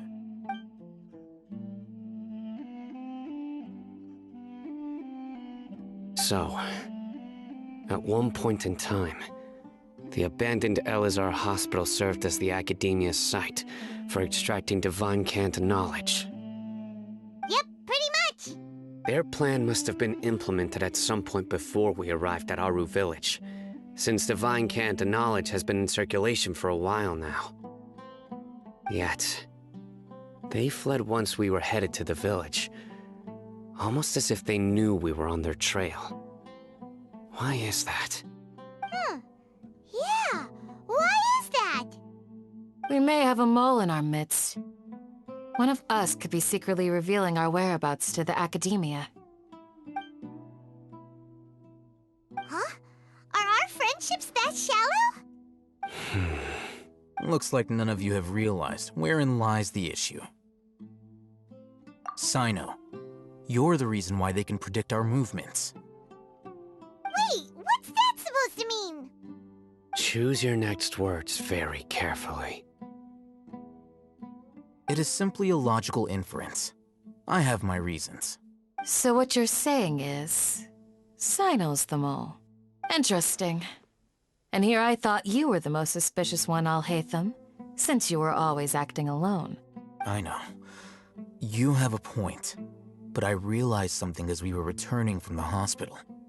Sino isn't like any of us. What are you trying to say? Do you still remember who you are, General Mahamatra? As a Matra, you are no doubt privy to certain kinds of information. Before you can take action against someone, you are required to have all the facts available, including the less than savory details. Simply put, the Academia has traditionally allowed you access to a wealth of sensitive information. Knowing their modus operandi, wouldn't you expect them to take precautions against you? If you want to raise a vicious wolf, you need to make sure that you can avoid its bite. The Academia is monitoring me? It's not that simple. The Academia has eyes all over Sumeru, but they have a special protocol for dealing with you. Every so often comes a Nyagarbaha Day. On this day, the Academia enters new information into the Akasha through knowledge capsules. I remember seeing a thick notebook next to the control panel once. Its contents were all about the General Mahamatra, his activities throughout the day, preferred methods of enacting judgment, everything. You're saying that the Academia entered my information into the Akasha too? But what's the point in doing that? My actions aren't important enough to be added into the Akasha. The Akasha is capable of computation. The Akasha's algorithms are entirely capable of predicting your movements using the data entered. When you would depart, the route you would follow, your destination. It knew all of this. It predicted my every move. The Academia has been watching you longer than you think.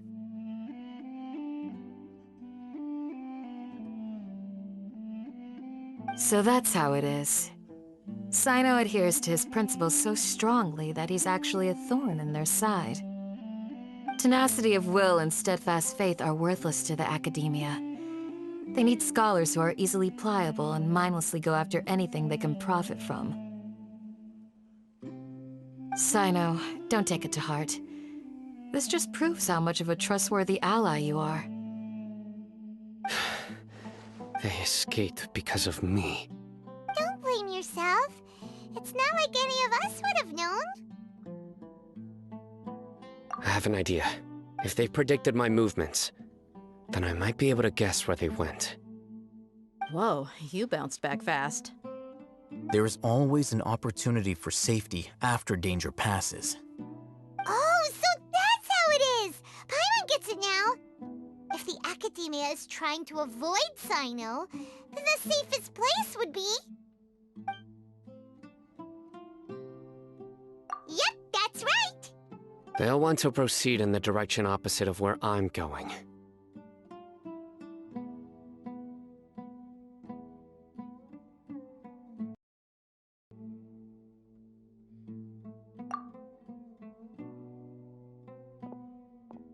I must go. There's also something I want to investigate. Let's go, guys! After him! Please, wait! I want to go too! You want to go too? If so, you have to promise you'll stay safe. I want to find Grandpa. I promise I'll be careful and not cause any trouble. Everyone, I leave him in your hands. Yay! Let's go! Remember to pack some food with you! Paimon feels like we're missing someone, though.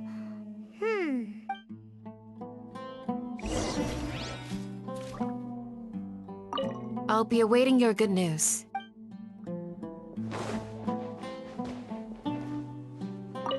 Please, stay safe, everyone.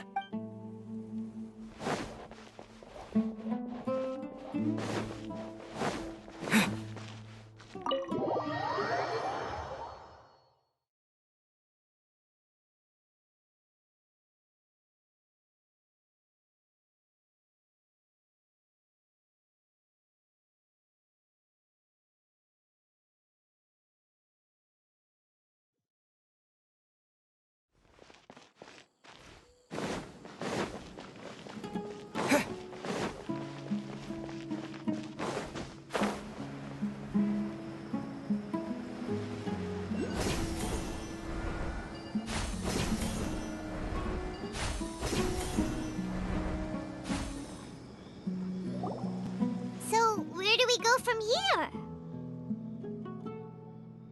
Yes. After leaving the village, we should head straight toward the desert.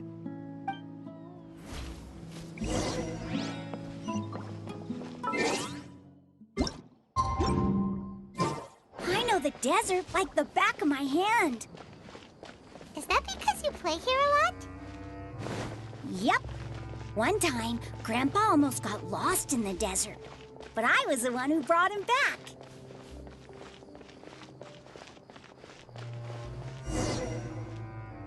There's something here. What's this? It's buried in the sand.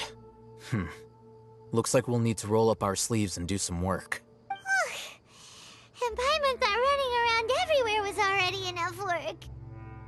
Okay. So, we have to dig it out? Whatever's down there, looks like it's buried really deep. These are likely fragments of an Academia-developed device, something akin to a headset. Looks like there were more than one village keeper. They must have been escorted this way because there are device fragments scattered around here. Let's split up and search the area. Chances are that we'll find other things nearby.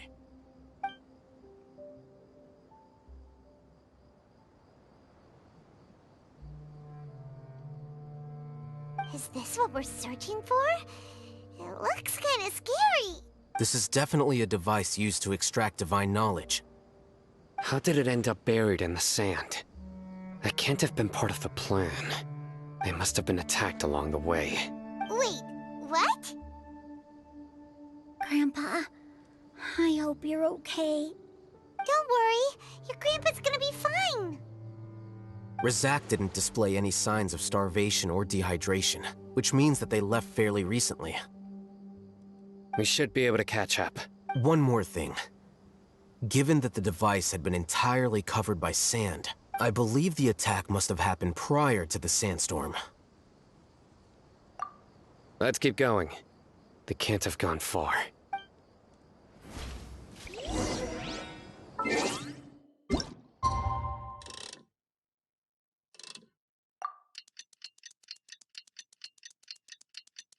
Ugh, but running on sand is so tiring. But you're flying, aren't you, Paimon? Is flying over sand tiring too? Ugh, of course it is.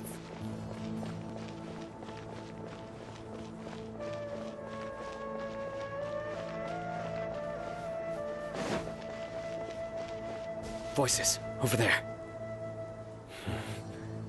It sounds like an argument. Whoa, you have really good ears. Don't get any closer. They'll notice us. Dia's talking with the Eremites? Very interesting. Let's listen in. If you had informed me sooner, there'd be plenty of room for us to... You're one of us. We would never lie. Scholars. You don't know as much as I do. Need me to... I knew it. That's our Dia. Dia? Why would you... Dia! Hey, what are you doing? Huh? Didn't you say you'd help me find Grandpa? Why are you on their side? Well, look who's here. Ain't that something? This complicates things.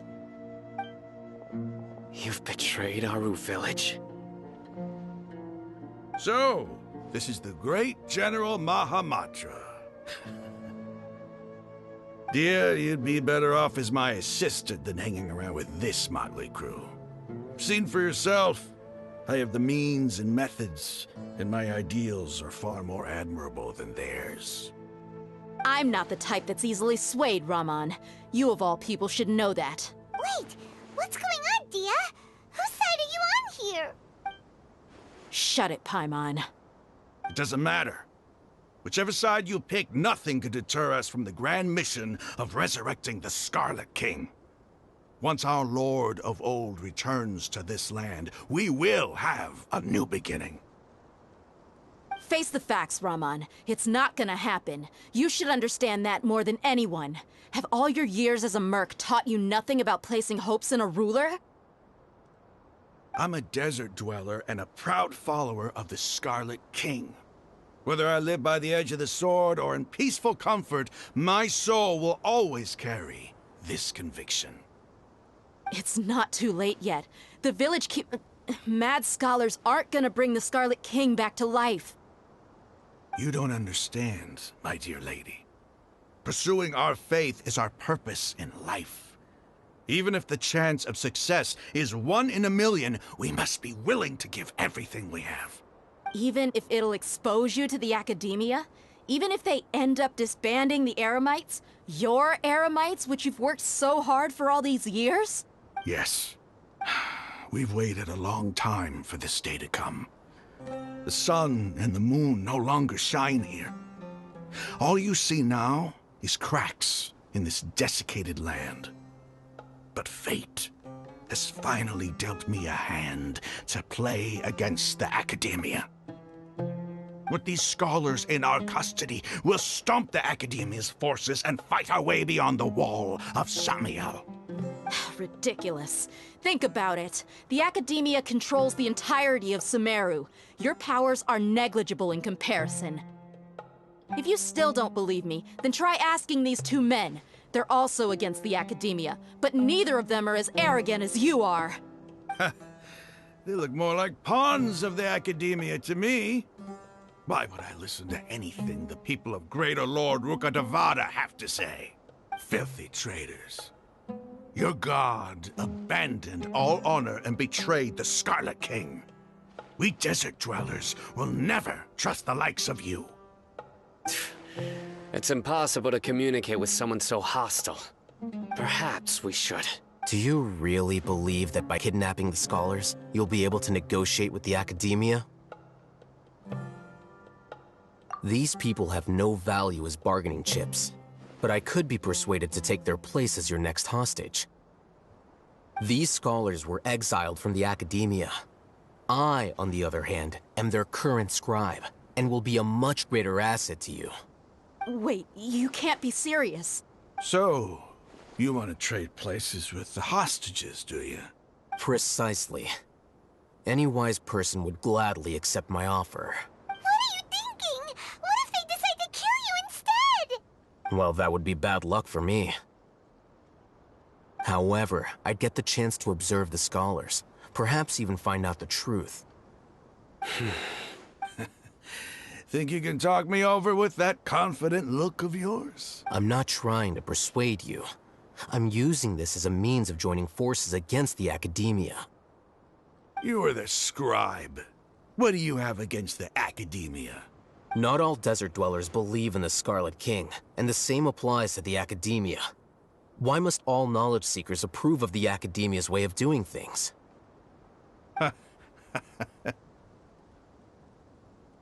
You academia scum. Every last one of you is nothing but a hypocrite, just like everyone else on the other side of that wall. I've made myself clear enough. I won't listen to another word from the Dendro Archon's people. Not so fast. I'll hate them. Do you stand by everything you just said? I never make empty promises. You know you're making a dangerous decision, right? I do. Good. Raman, hear me out. These people are my friends. Maybe you can't take the followers of the Dendro Archon at their word, but what about me? Do you trust me? We've known each other for years. Of course I do. In that case, I'm willing to vouch for their honesty with my right arm. Come on, Raman, don't be a coward. If you're serious about taking on the academia, you need to steel yourself. You can't be afraid. An arm from the Flame Mane. You've piqued my interest. But what if you refuse to oblige? What should I do then? No one's a fool here, Dia. We're mercs. And mercs don't tend to live long unless they have their wits about them. You're not wrong, but this is different. I promised my friends that we'd bring back the village keepers together. Let's do it right here, then. Give me your right arm as proof of your resolve. Don't listen to him! He's not even trying to negotiate! He just wants to make things more difficult! That's fine. Are you crazy? We came here to save lives. One arm for that many people is still a pretty good deal, if you ask me. Raman, I'm holding up my end of the deal here. You'd better not let me down. Sure. Go ahead and cut off her right arm. No! Dia! What are you gonna do? Think of something! You don't have to go this far. That's not for you to decide. Do it! Dia!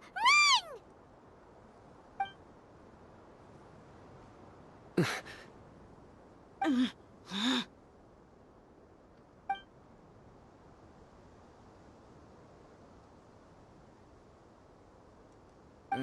Stop! What's wrong? Can't do it? Flame Mane, you and I are both desert folk. Cutting off your arm is no different than cutting off my own fingers. Where's the sense in cutting my own kin to pieces? You've shown me that you're serious. Go on now, take your friends and leave. Meet me in the desert at noon tomorrow.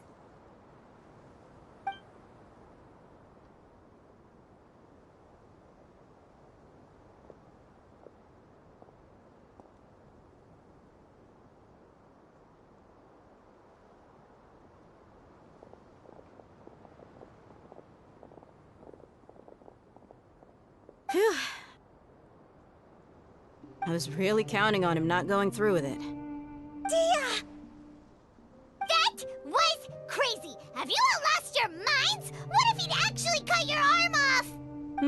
Then I just have to hold my claymore with my left arm.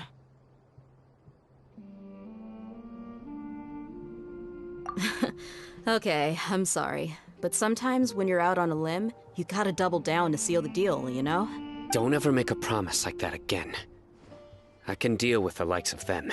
If it came down to it, you would not lose to them either. I don't doubt it, Sino. But this is about more than me and them. There's a lot more where they came from. Even if we got rid of one bunch of radicals, there are others out there. Wiping them out would do more harm than good. As you wish. I'm sorry, Dia. I should have stayed put and listened. I should have trusted you. It's okay. I promised you I'd help find your grandpa, so I'll do whatever it takes. Whatever it takes? You just might be scholar material. Huh? Are you serious? The Eremites once said that I was a lunatic. Perhaps a little madness is essential to be successful in research. Why does it feel like he's using his praise for me as an excuse to brag about himself? Okay, let's get moving. We should head back to the village and rest up. Today was just a trial run. Noon tomorrow is gonna be the hard part.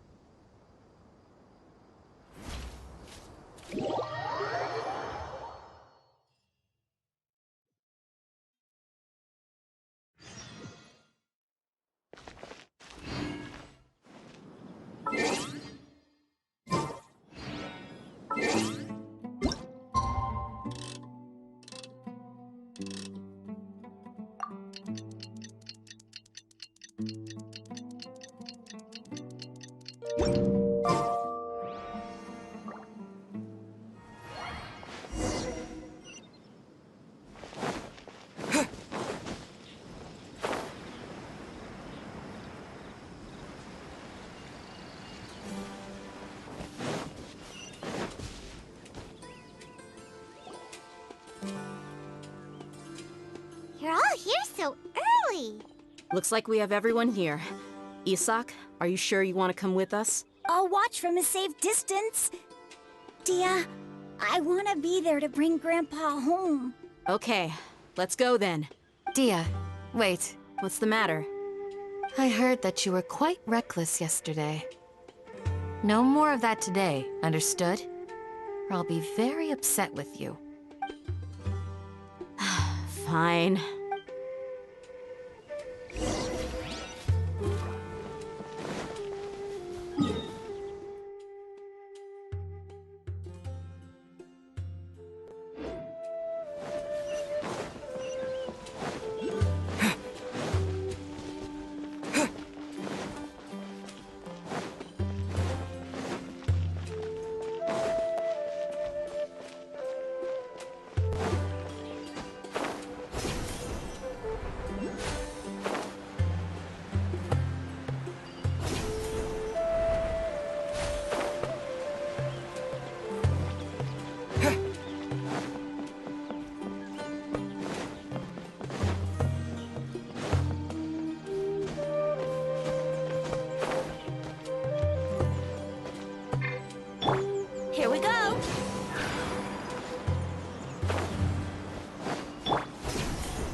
They got here before us.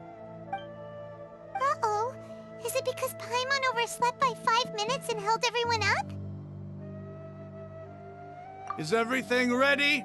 Absolutely. Although, you brought fewer people than I imagined.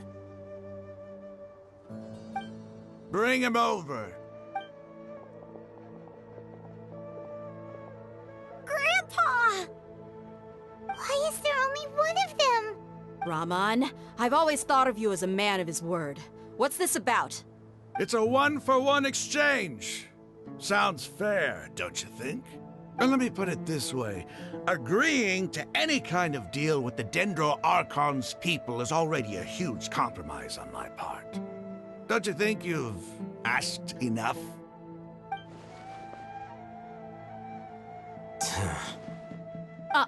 You stay right there!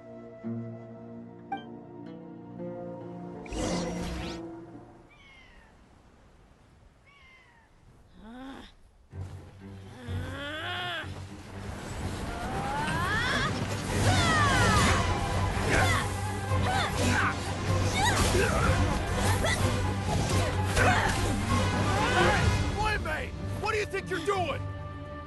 Grandpa! Don't you see this blade here? You coward! Why are your hands shaking? Wait a second! It's a earthquake! Grandpa!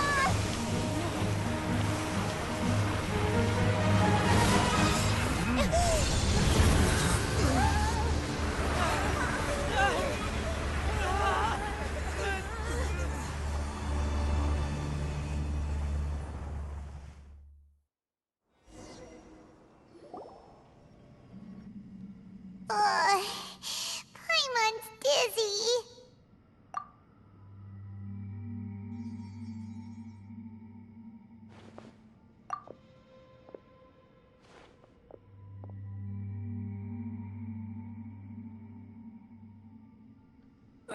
This day's going just great. What a nuisance. The sand dune collapsed. I saw an energy field. The village keeper protected us. It glowed green with Dendro.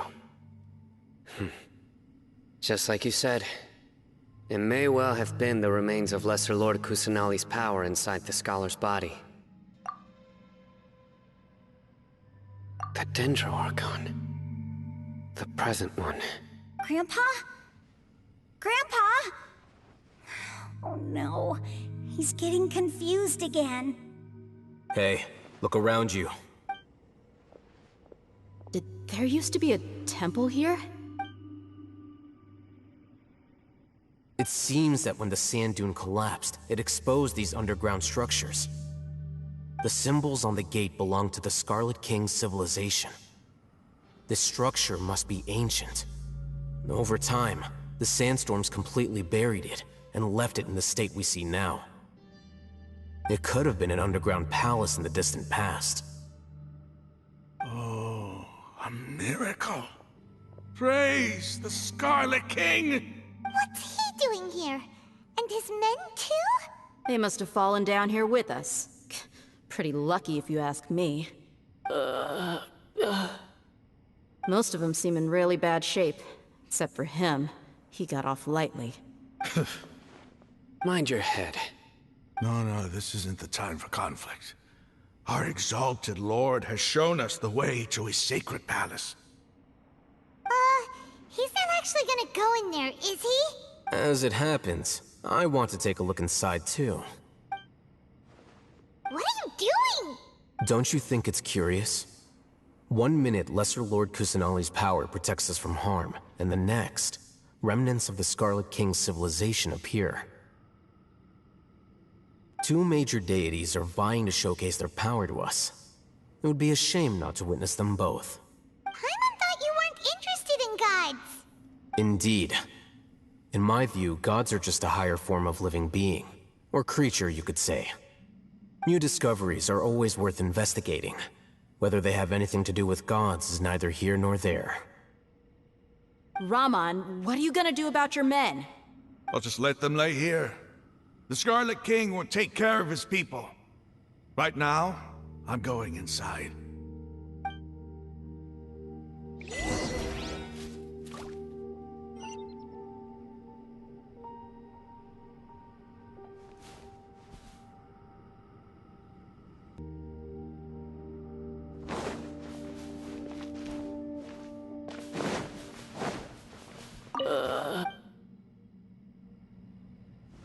Here we go.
It's full of life here. This defies comprehension. It looked completely desolate from the outside. Yeah, and there's so many plants. It's so pretty. Sir Rahman.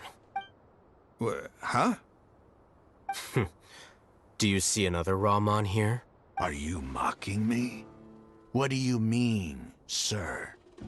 Interpret it however you want, but there's something I'd like to draw your attention to. While this structure is clearly left over from the Scarlet King civilization, the energy that flows in here is that of the Dendro Archon. Whatever you say. It's not like I have a vision. There's nothing to be angry about. Think of this as an academic journey. It does seem kinda strange. If that's true, then we might have to explore this whole area to find an explanation.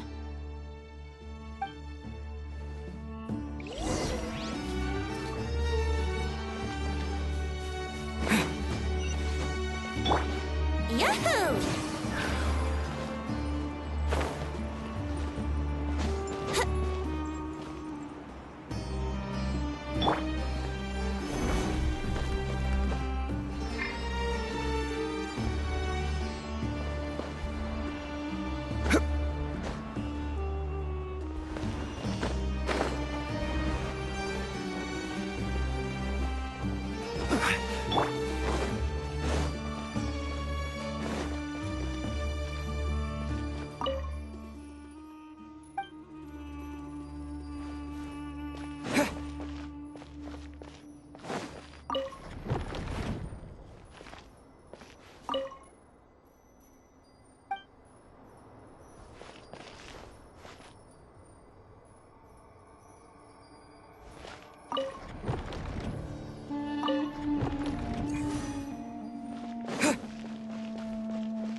Here we go. Order guide you. Time for takeoff.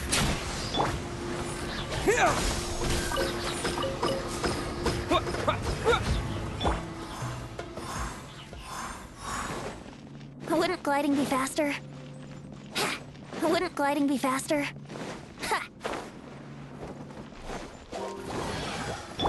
Quake! Scatter! Illusion shattered!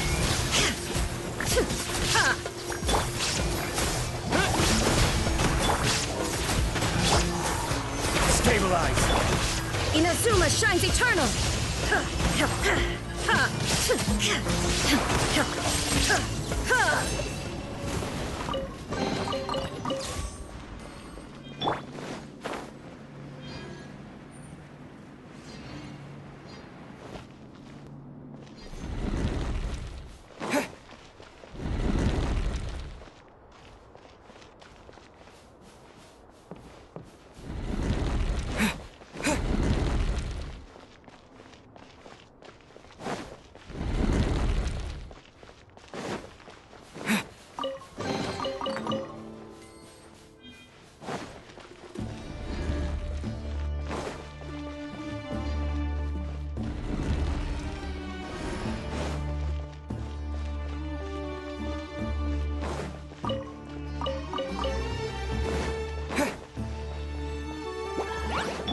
Think you can get away?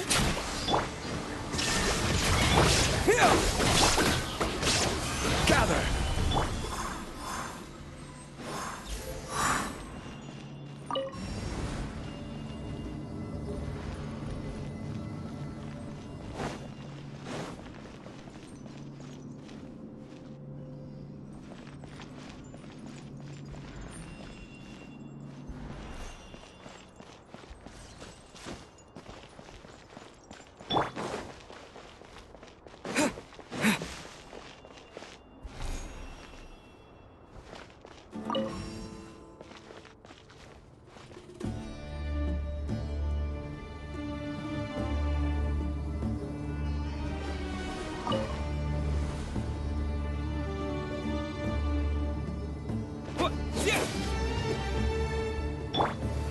Stabilize! Let's play! This is order!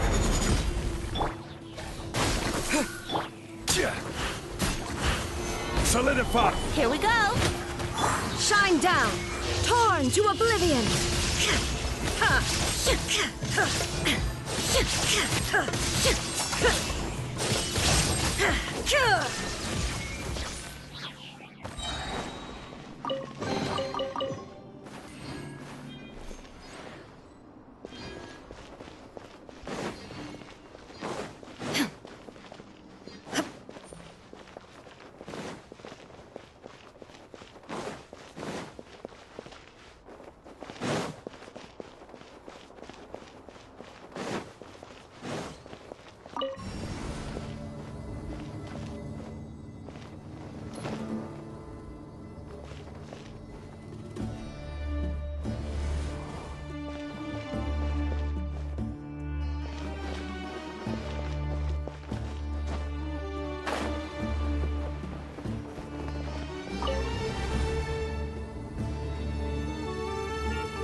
Propagate! There is no escape! Inazuma shines eternal!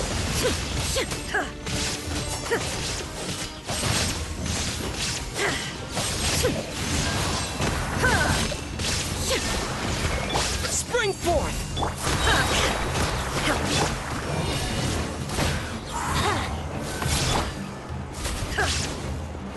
Illusion shattered!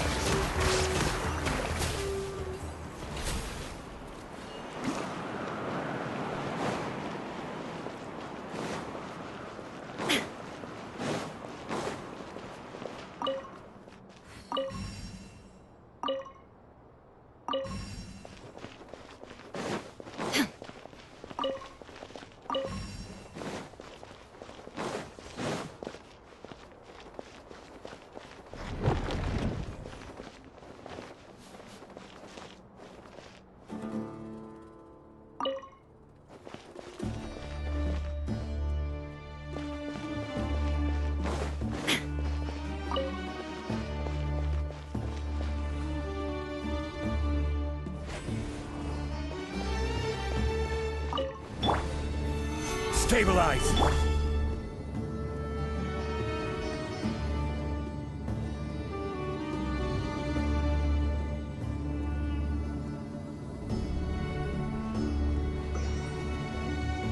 Oh, now that's a sight to see. The Scarlet King's splendor surrounds us. There's so much vegetation here. It's different than what I expected. Sure are a lot of plants for a desert. That's what I call divine providence of the Scarlet King.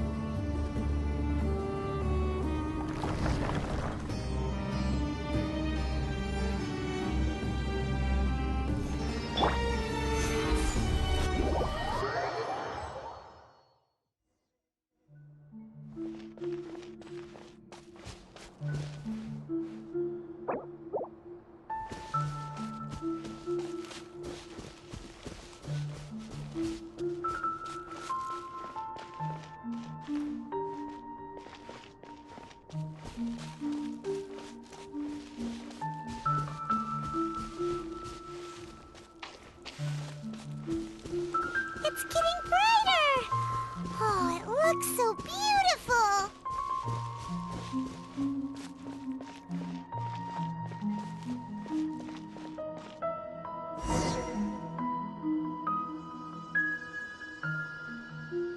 Wait, what's that? A load of flowers. And it looks like there's something among them. These are Scarlet King runes. They left something behind.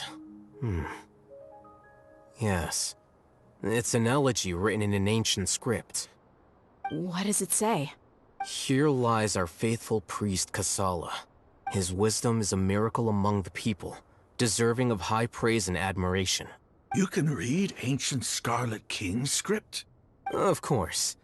Every student needs to master at least 20 languages before they graduate. He's not serious, right? There's still something off about this place.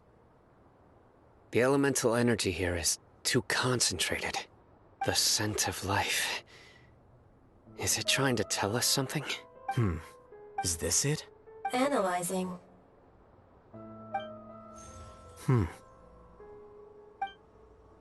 There seems to be a hidden message among these skeletal remains. Excellent. There's a device from the Scarlet King's civilization in this gravesite. I'll transmit the information over and project it for everyone to see. Isn't sharing knowledge against the Academia's rules? Yes. However, under the circumstances, I'd prefer you to see this for yourself. You'll understand after watching it.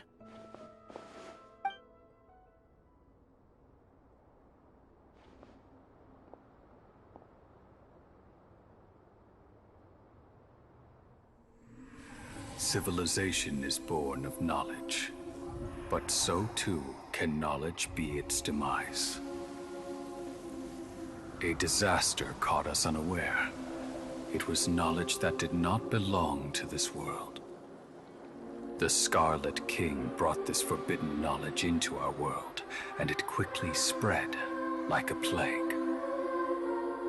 People's minds were filled with crazed whispers.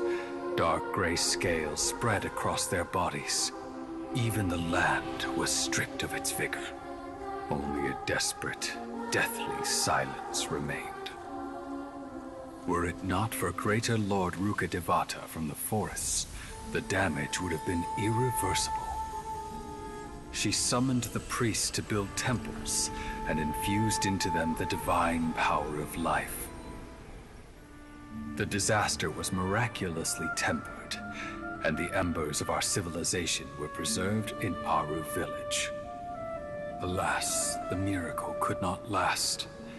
As long as forbidden knowledge continued to exist, it would forever blight this world. In the end, the proud king of the desert, my eternal lord, chose to sacrifice himself. I have spent my whole life since guarding one of these many temples. But now, my duty is coming to an end.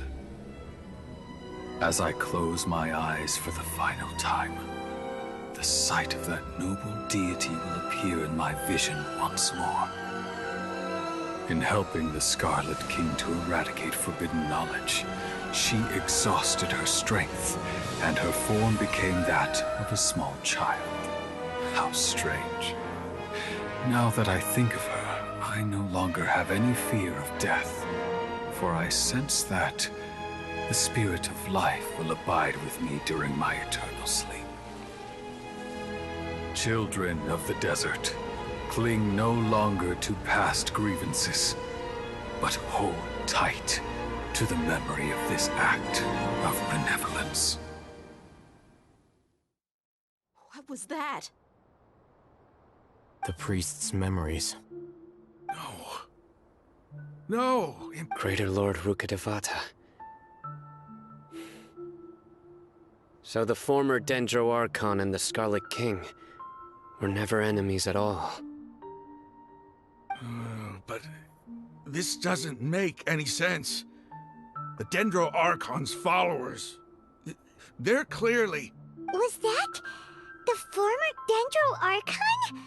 She became so tiny in the end.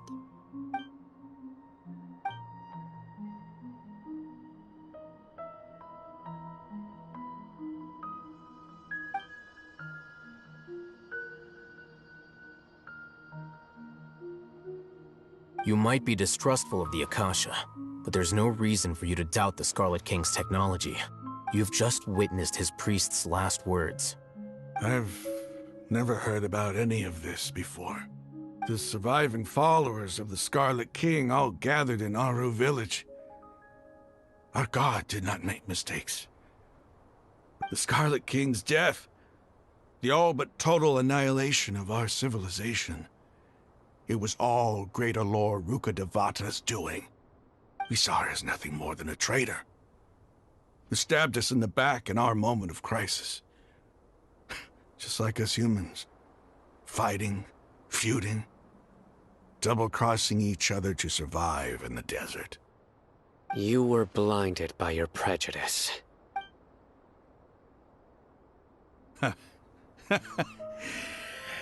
If I hadn't seen this for myself, if I hadn't witnessed his last words with my own eyes, ears, and heart, how could I ever begin to accept this?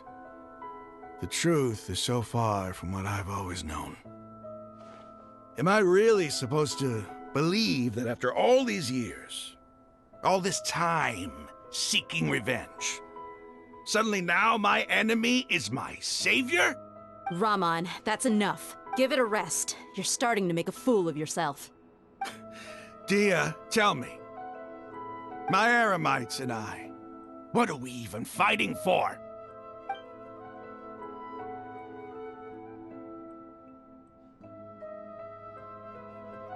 Hey, how you doing? I'll live. Thanks. I should probably go. Can't just stay here forever.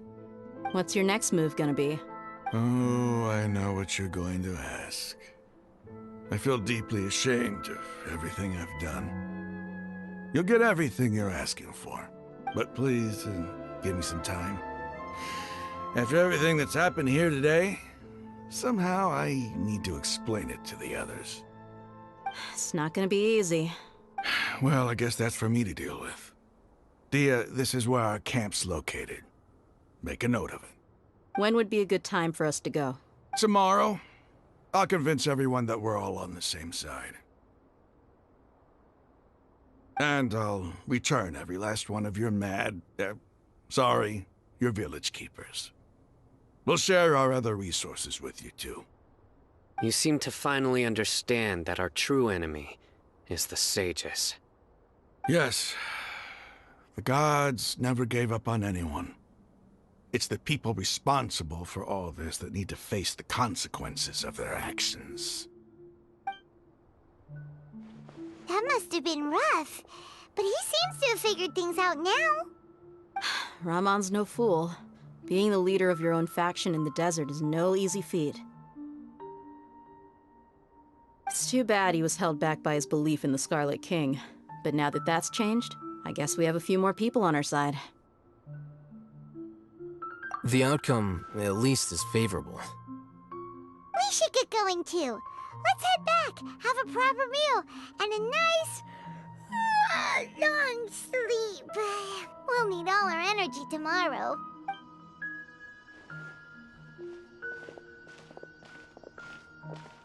Sino, we're leaving! Stop yelling.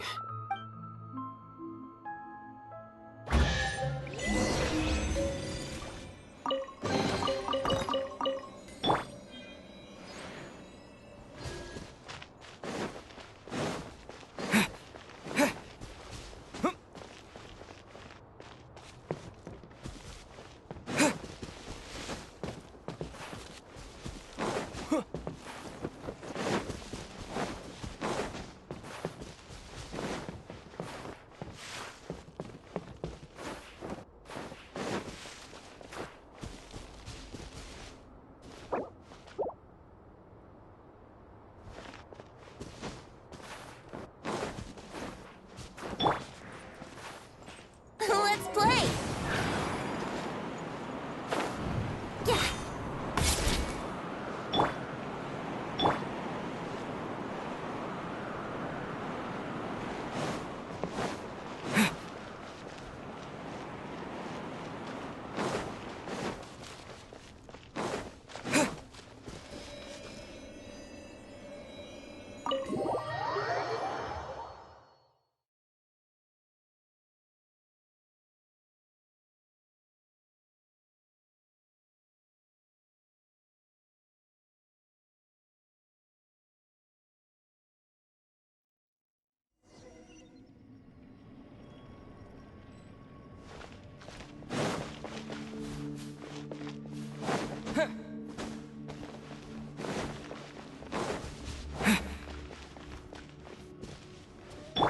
Rise!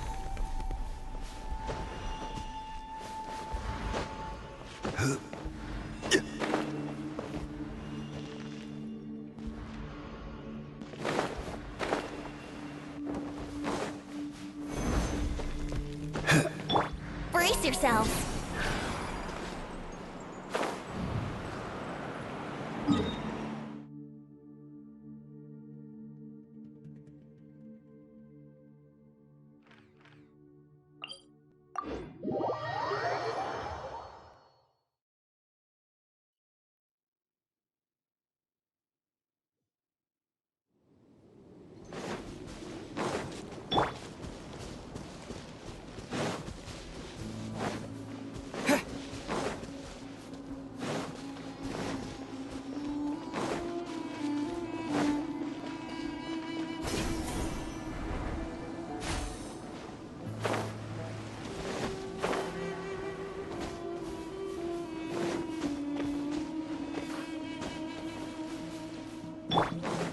Quake!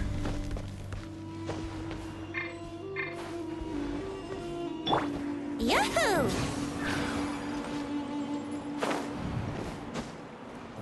Huh.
Raman, we're here. Everything's been arranged. Someone will bring the village keepers back to Aru village shortly. I guess all I can say now is, thanks for agreeing to help. Ah, don't mention it. I think we can both agree you went to hell and back for it. But we share a common cause now. From here on out, we're allies. Where are the perpetrators? I'll bring you to them. Follow me.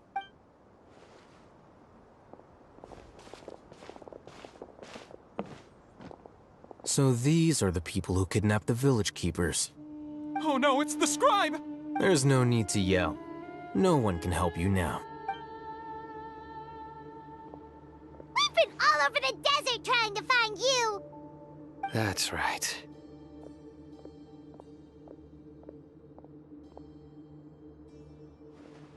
General Mahamatra? No, no! Make it quick, please! Swift and painless! Whoa. The moment they set eyes on Sino, they turned pale like they've seen a ghost! You should have known that I would be coming for you. Wait, we were just following orders. You know what I'm talking about, right? There's no way we could have done all this by ourselves. No, not Sino. He's gonna tear us limb from limb. I could do worse. Please have mercy. Start talking. Otherwise, I'll have to resort to other methods. So, your superiors have kept you quite busy recently. Why?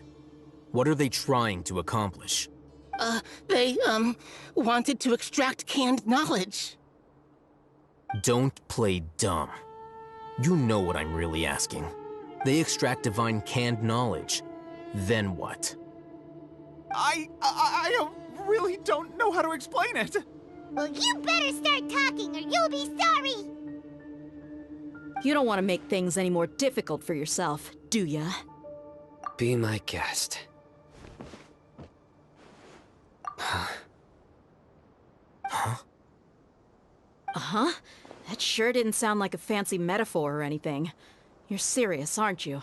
How did you know? There's no use hiding it now. Yes, you're right. The Academia is working on an important and potentially world-changing project. They are creating a new god.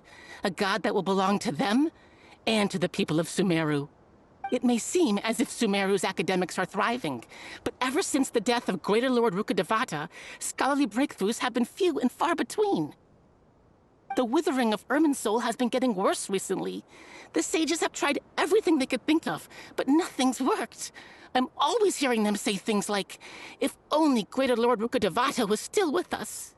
Continue. And then, someone from the Fatui showed up. They called him the Doctor. He brought a gnosis and said he wanted to borrow the Academia's research facilities. The Doctor was previously expelled from the Academia.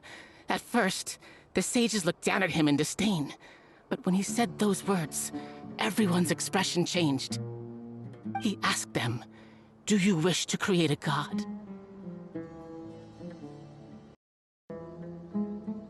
This is what the arrogant ignorance at the extreme end of academia looks like. First, the Academia spent a long time constructing a divine vessel, which was based on an exquisite humanoid puppet. After that, they harvested dreams via the Sebzerus Festival Samsara, maximizing the Akasha's output. With the Doctor's help, and the Akasha now functioning at maximum efficiency, they were able to use it to extract the power from the Gnosis and convert it into a divine core. Next, they decided that their new god needed to possess divine wisdom. For that to happen, they needed a huge quantity of divine canned knowledge. It adds up. But how do you determine whether the knowledge extracted is of divine origin? Call it an educated guess? The Academia has been trying to figure out the exact source of the Scholar's madness for centuries, but to no avail. Nobody can explain the cause of this phenomenon. Surely you can see what that implies, Scribe Alhaitham. If it's knowledge no mortal can comprehend, then it must be something only gods are able to decipher. In other words, it's the source of the God of Wisdom's omniscience and omnipotence.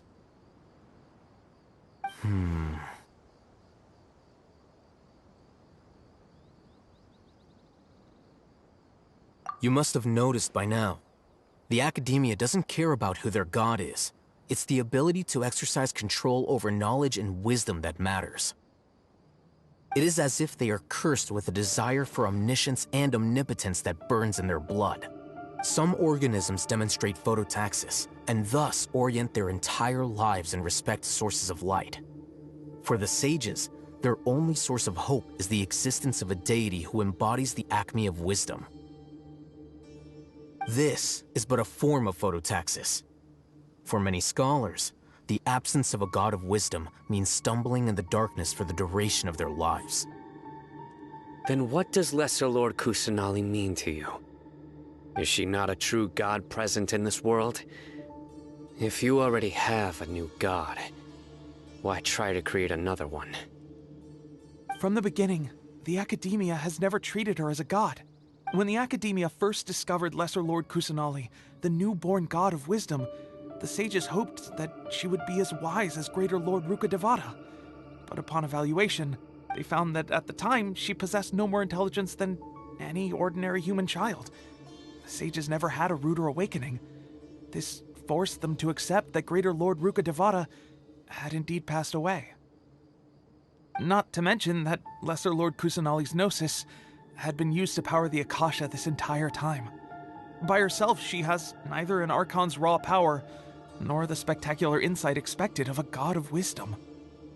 Slowly but surely, people began to forget about her existence. So, this is the path the sages have chosen.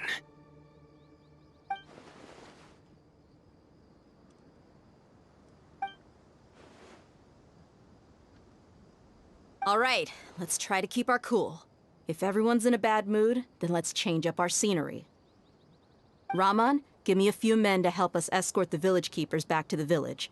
And these two scholars, they're coming too. Sure, as you wish.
Stabilize!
The village keepers you found have all been returned to their homes, and each one has a dedicated caregiver to look after them.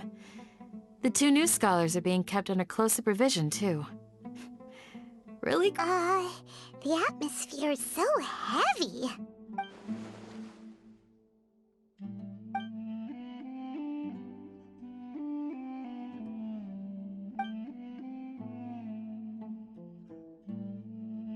Hey! Say something! Stop spacing out! Come on, is there nothing left to talk about? In that case, let's all get some water and try to think about something else. Or I can go fetch some snacks. Oh, Paimon's so coming with you. Do you have any plans, Traveler? Gods above, you're not talking about work, are you? So you were still withholding some information?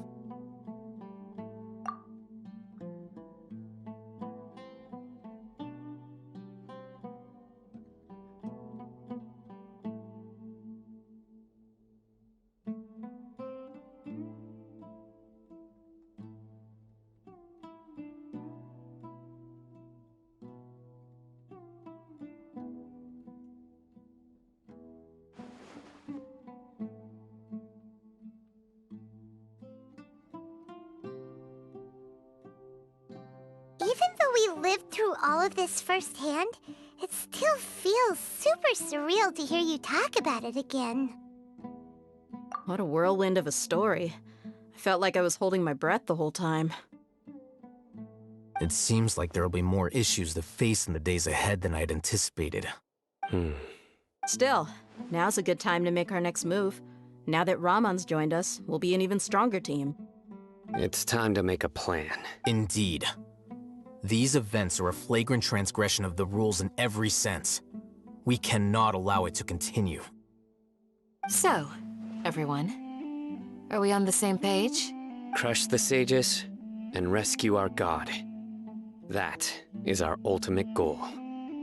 Well, let's brainstorm a little more about what other resources we can draw on.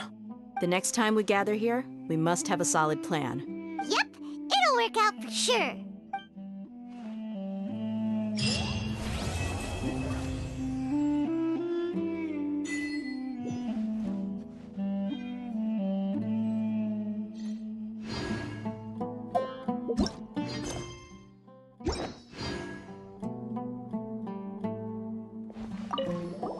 Don't rush.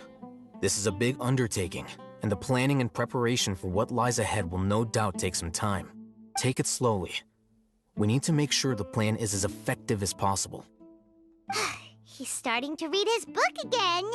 Hey, are you even listening? Would you like me to lend you something to read? No way! Your books aren't quite to Paimon's tastes. I was joking. I know my books are far too difficult for you, and I have no intention of lending them out. Ugh, you're so annoying!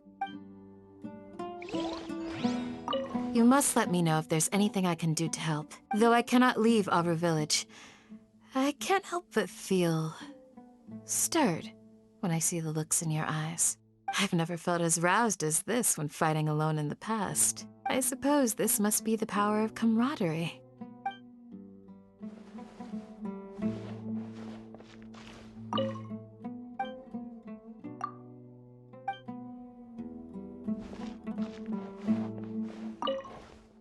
In the past, I never imagined that even the gods could suffer from hardship. If we can find a way to change all of this, will this nation become a better place? The past few days have been some of the most challenging work I've ever taken on. And none of it'll earn me a single mora. I can't believe it. Look on the bright side, Dia. Maybe we'll get a huge reward after this is all over. You've got a point. Hey, what would you do if you woke up tomorrow with more money than you could ever spend? Paimon would buy boatloads of tasty snacks. That's it? And maybe some tasty drinks as well? How adorable. Well, here's to all our indulgent fantasies. If there's a chance they can come true, I'll give it my best shot. And here's hoping that everything we do from now on will change this world for the better.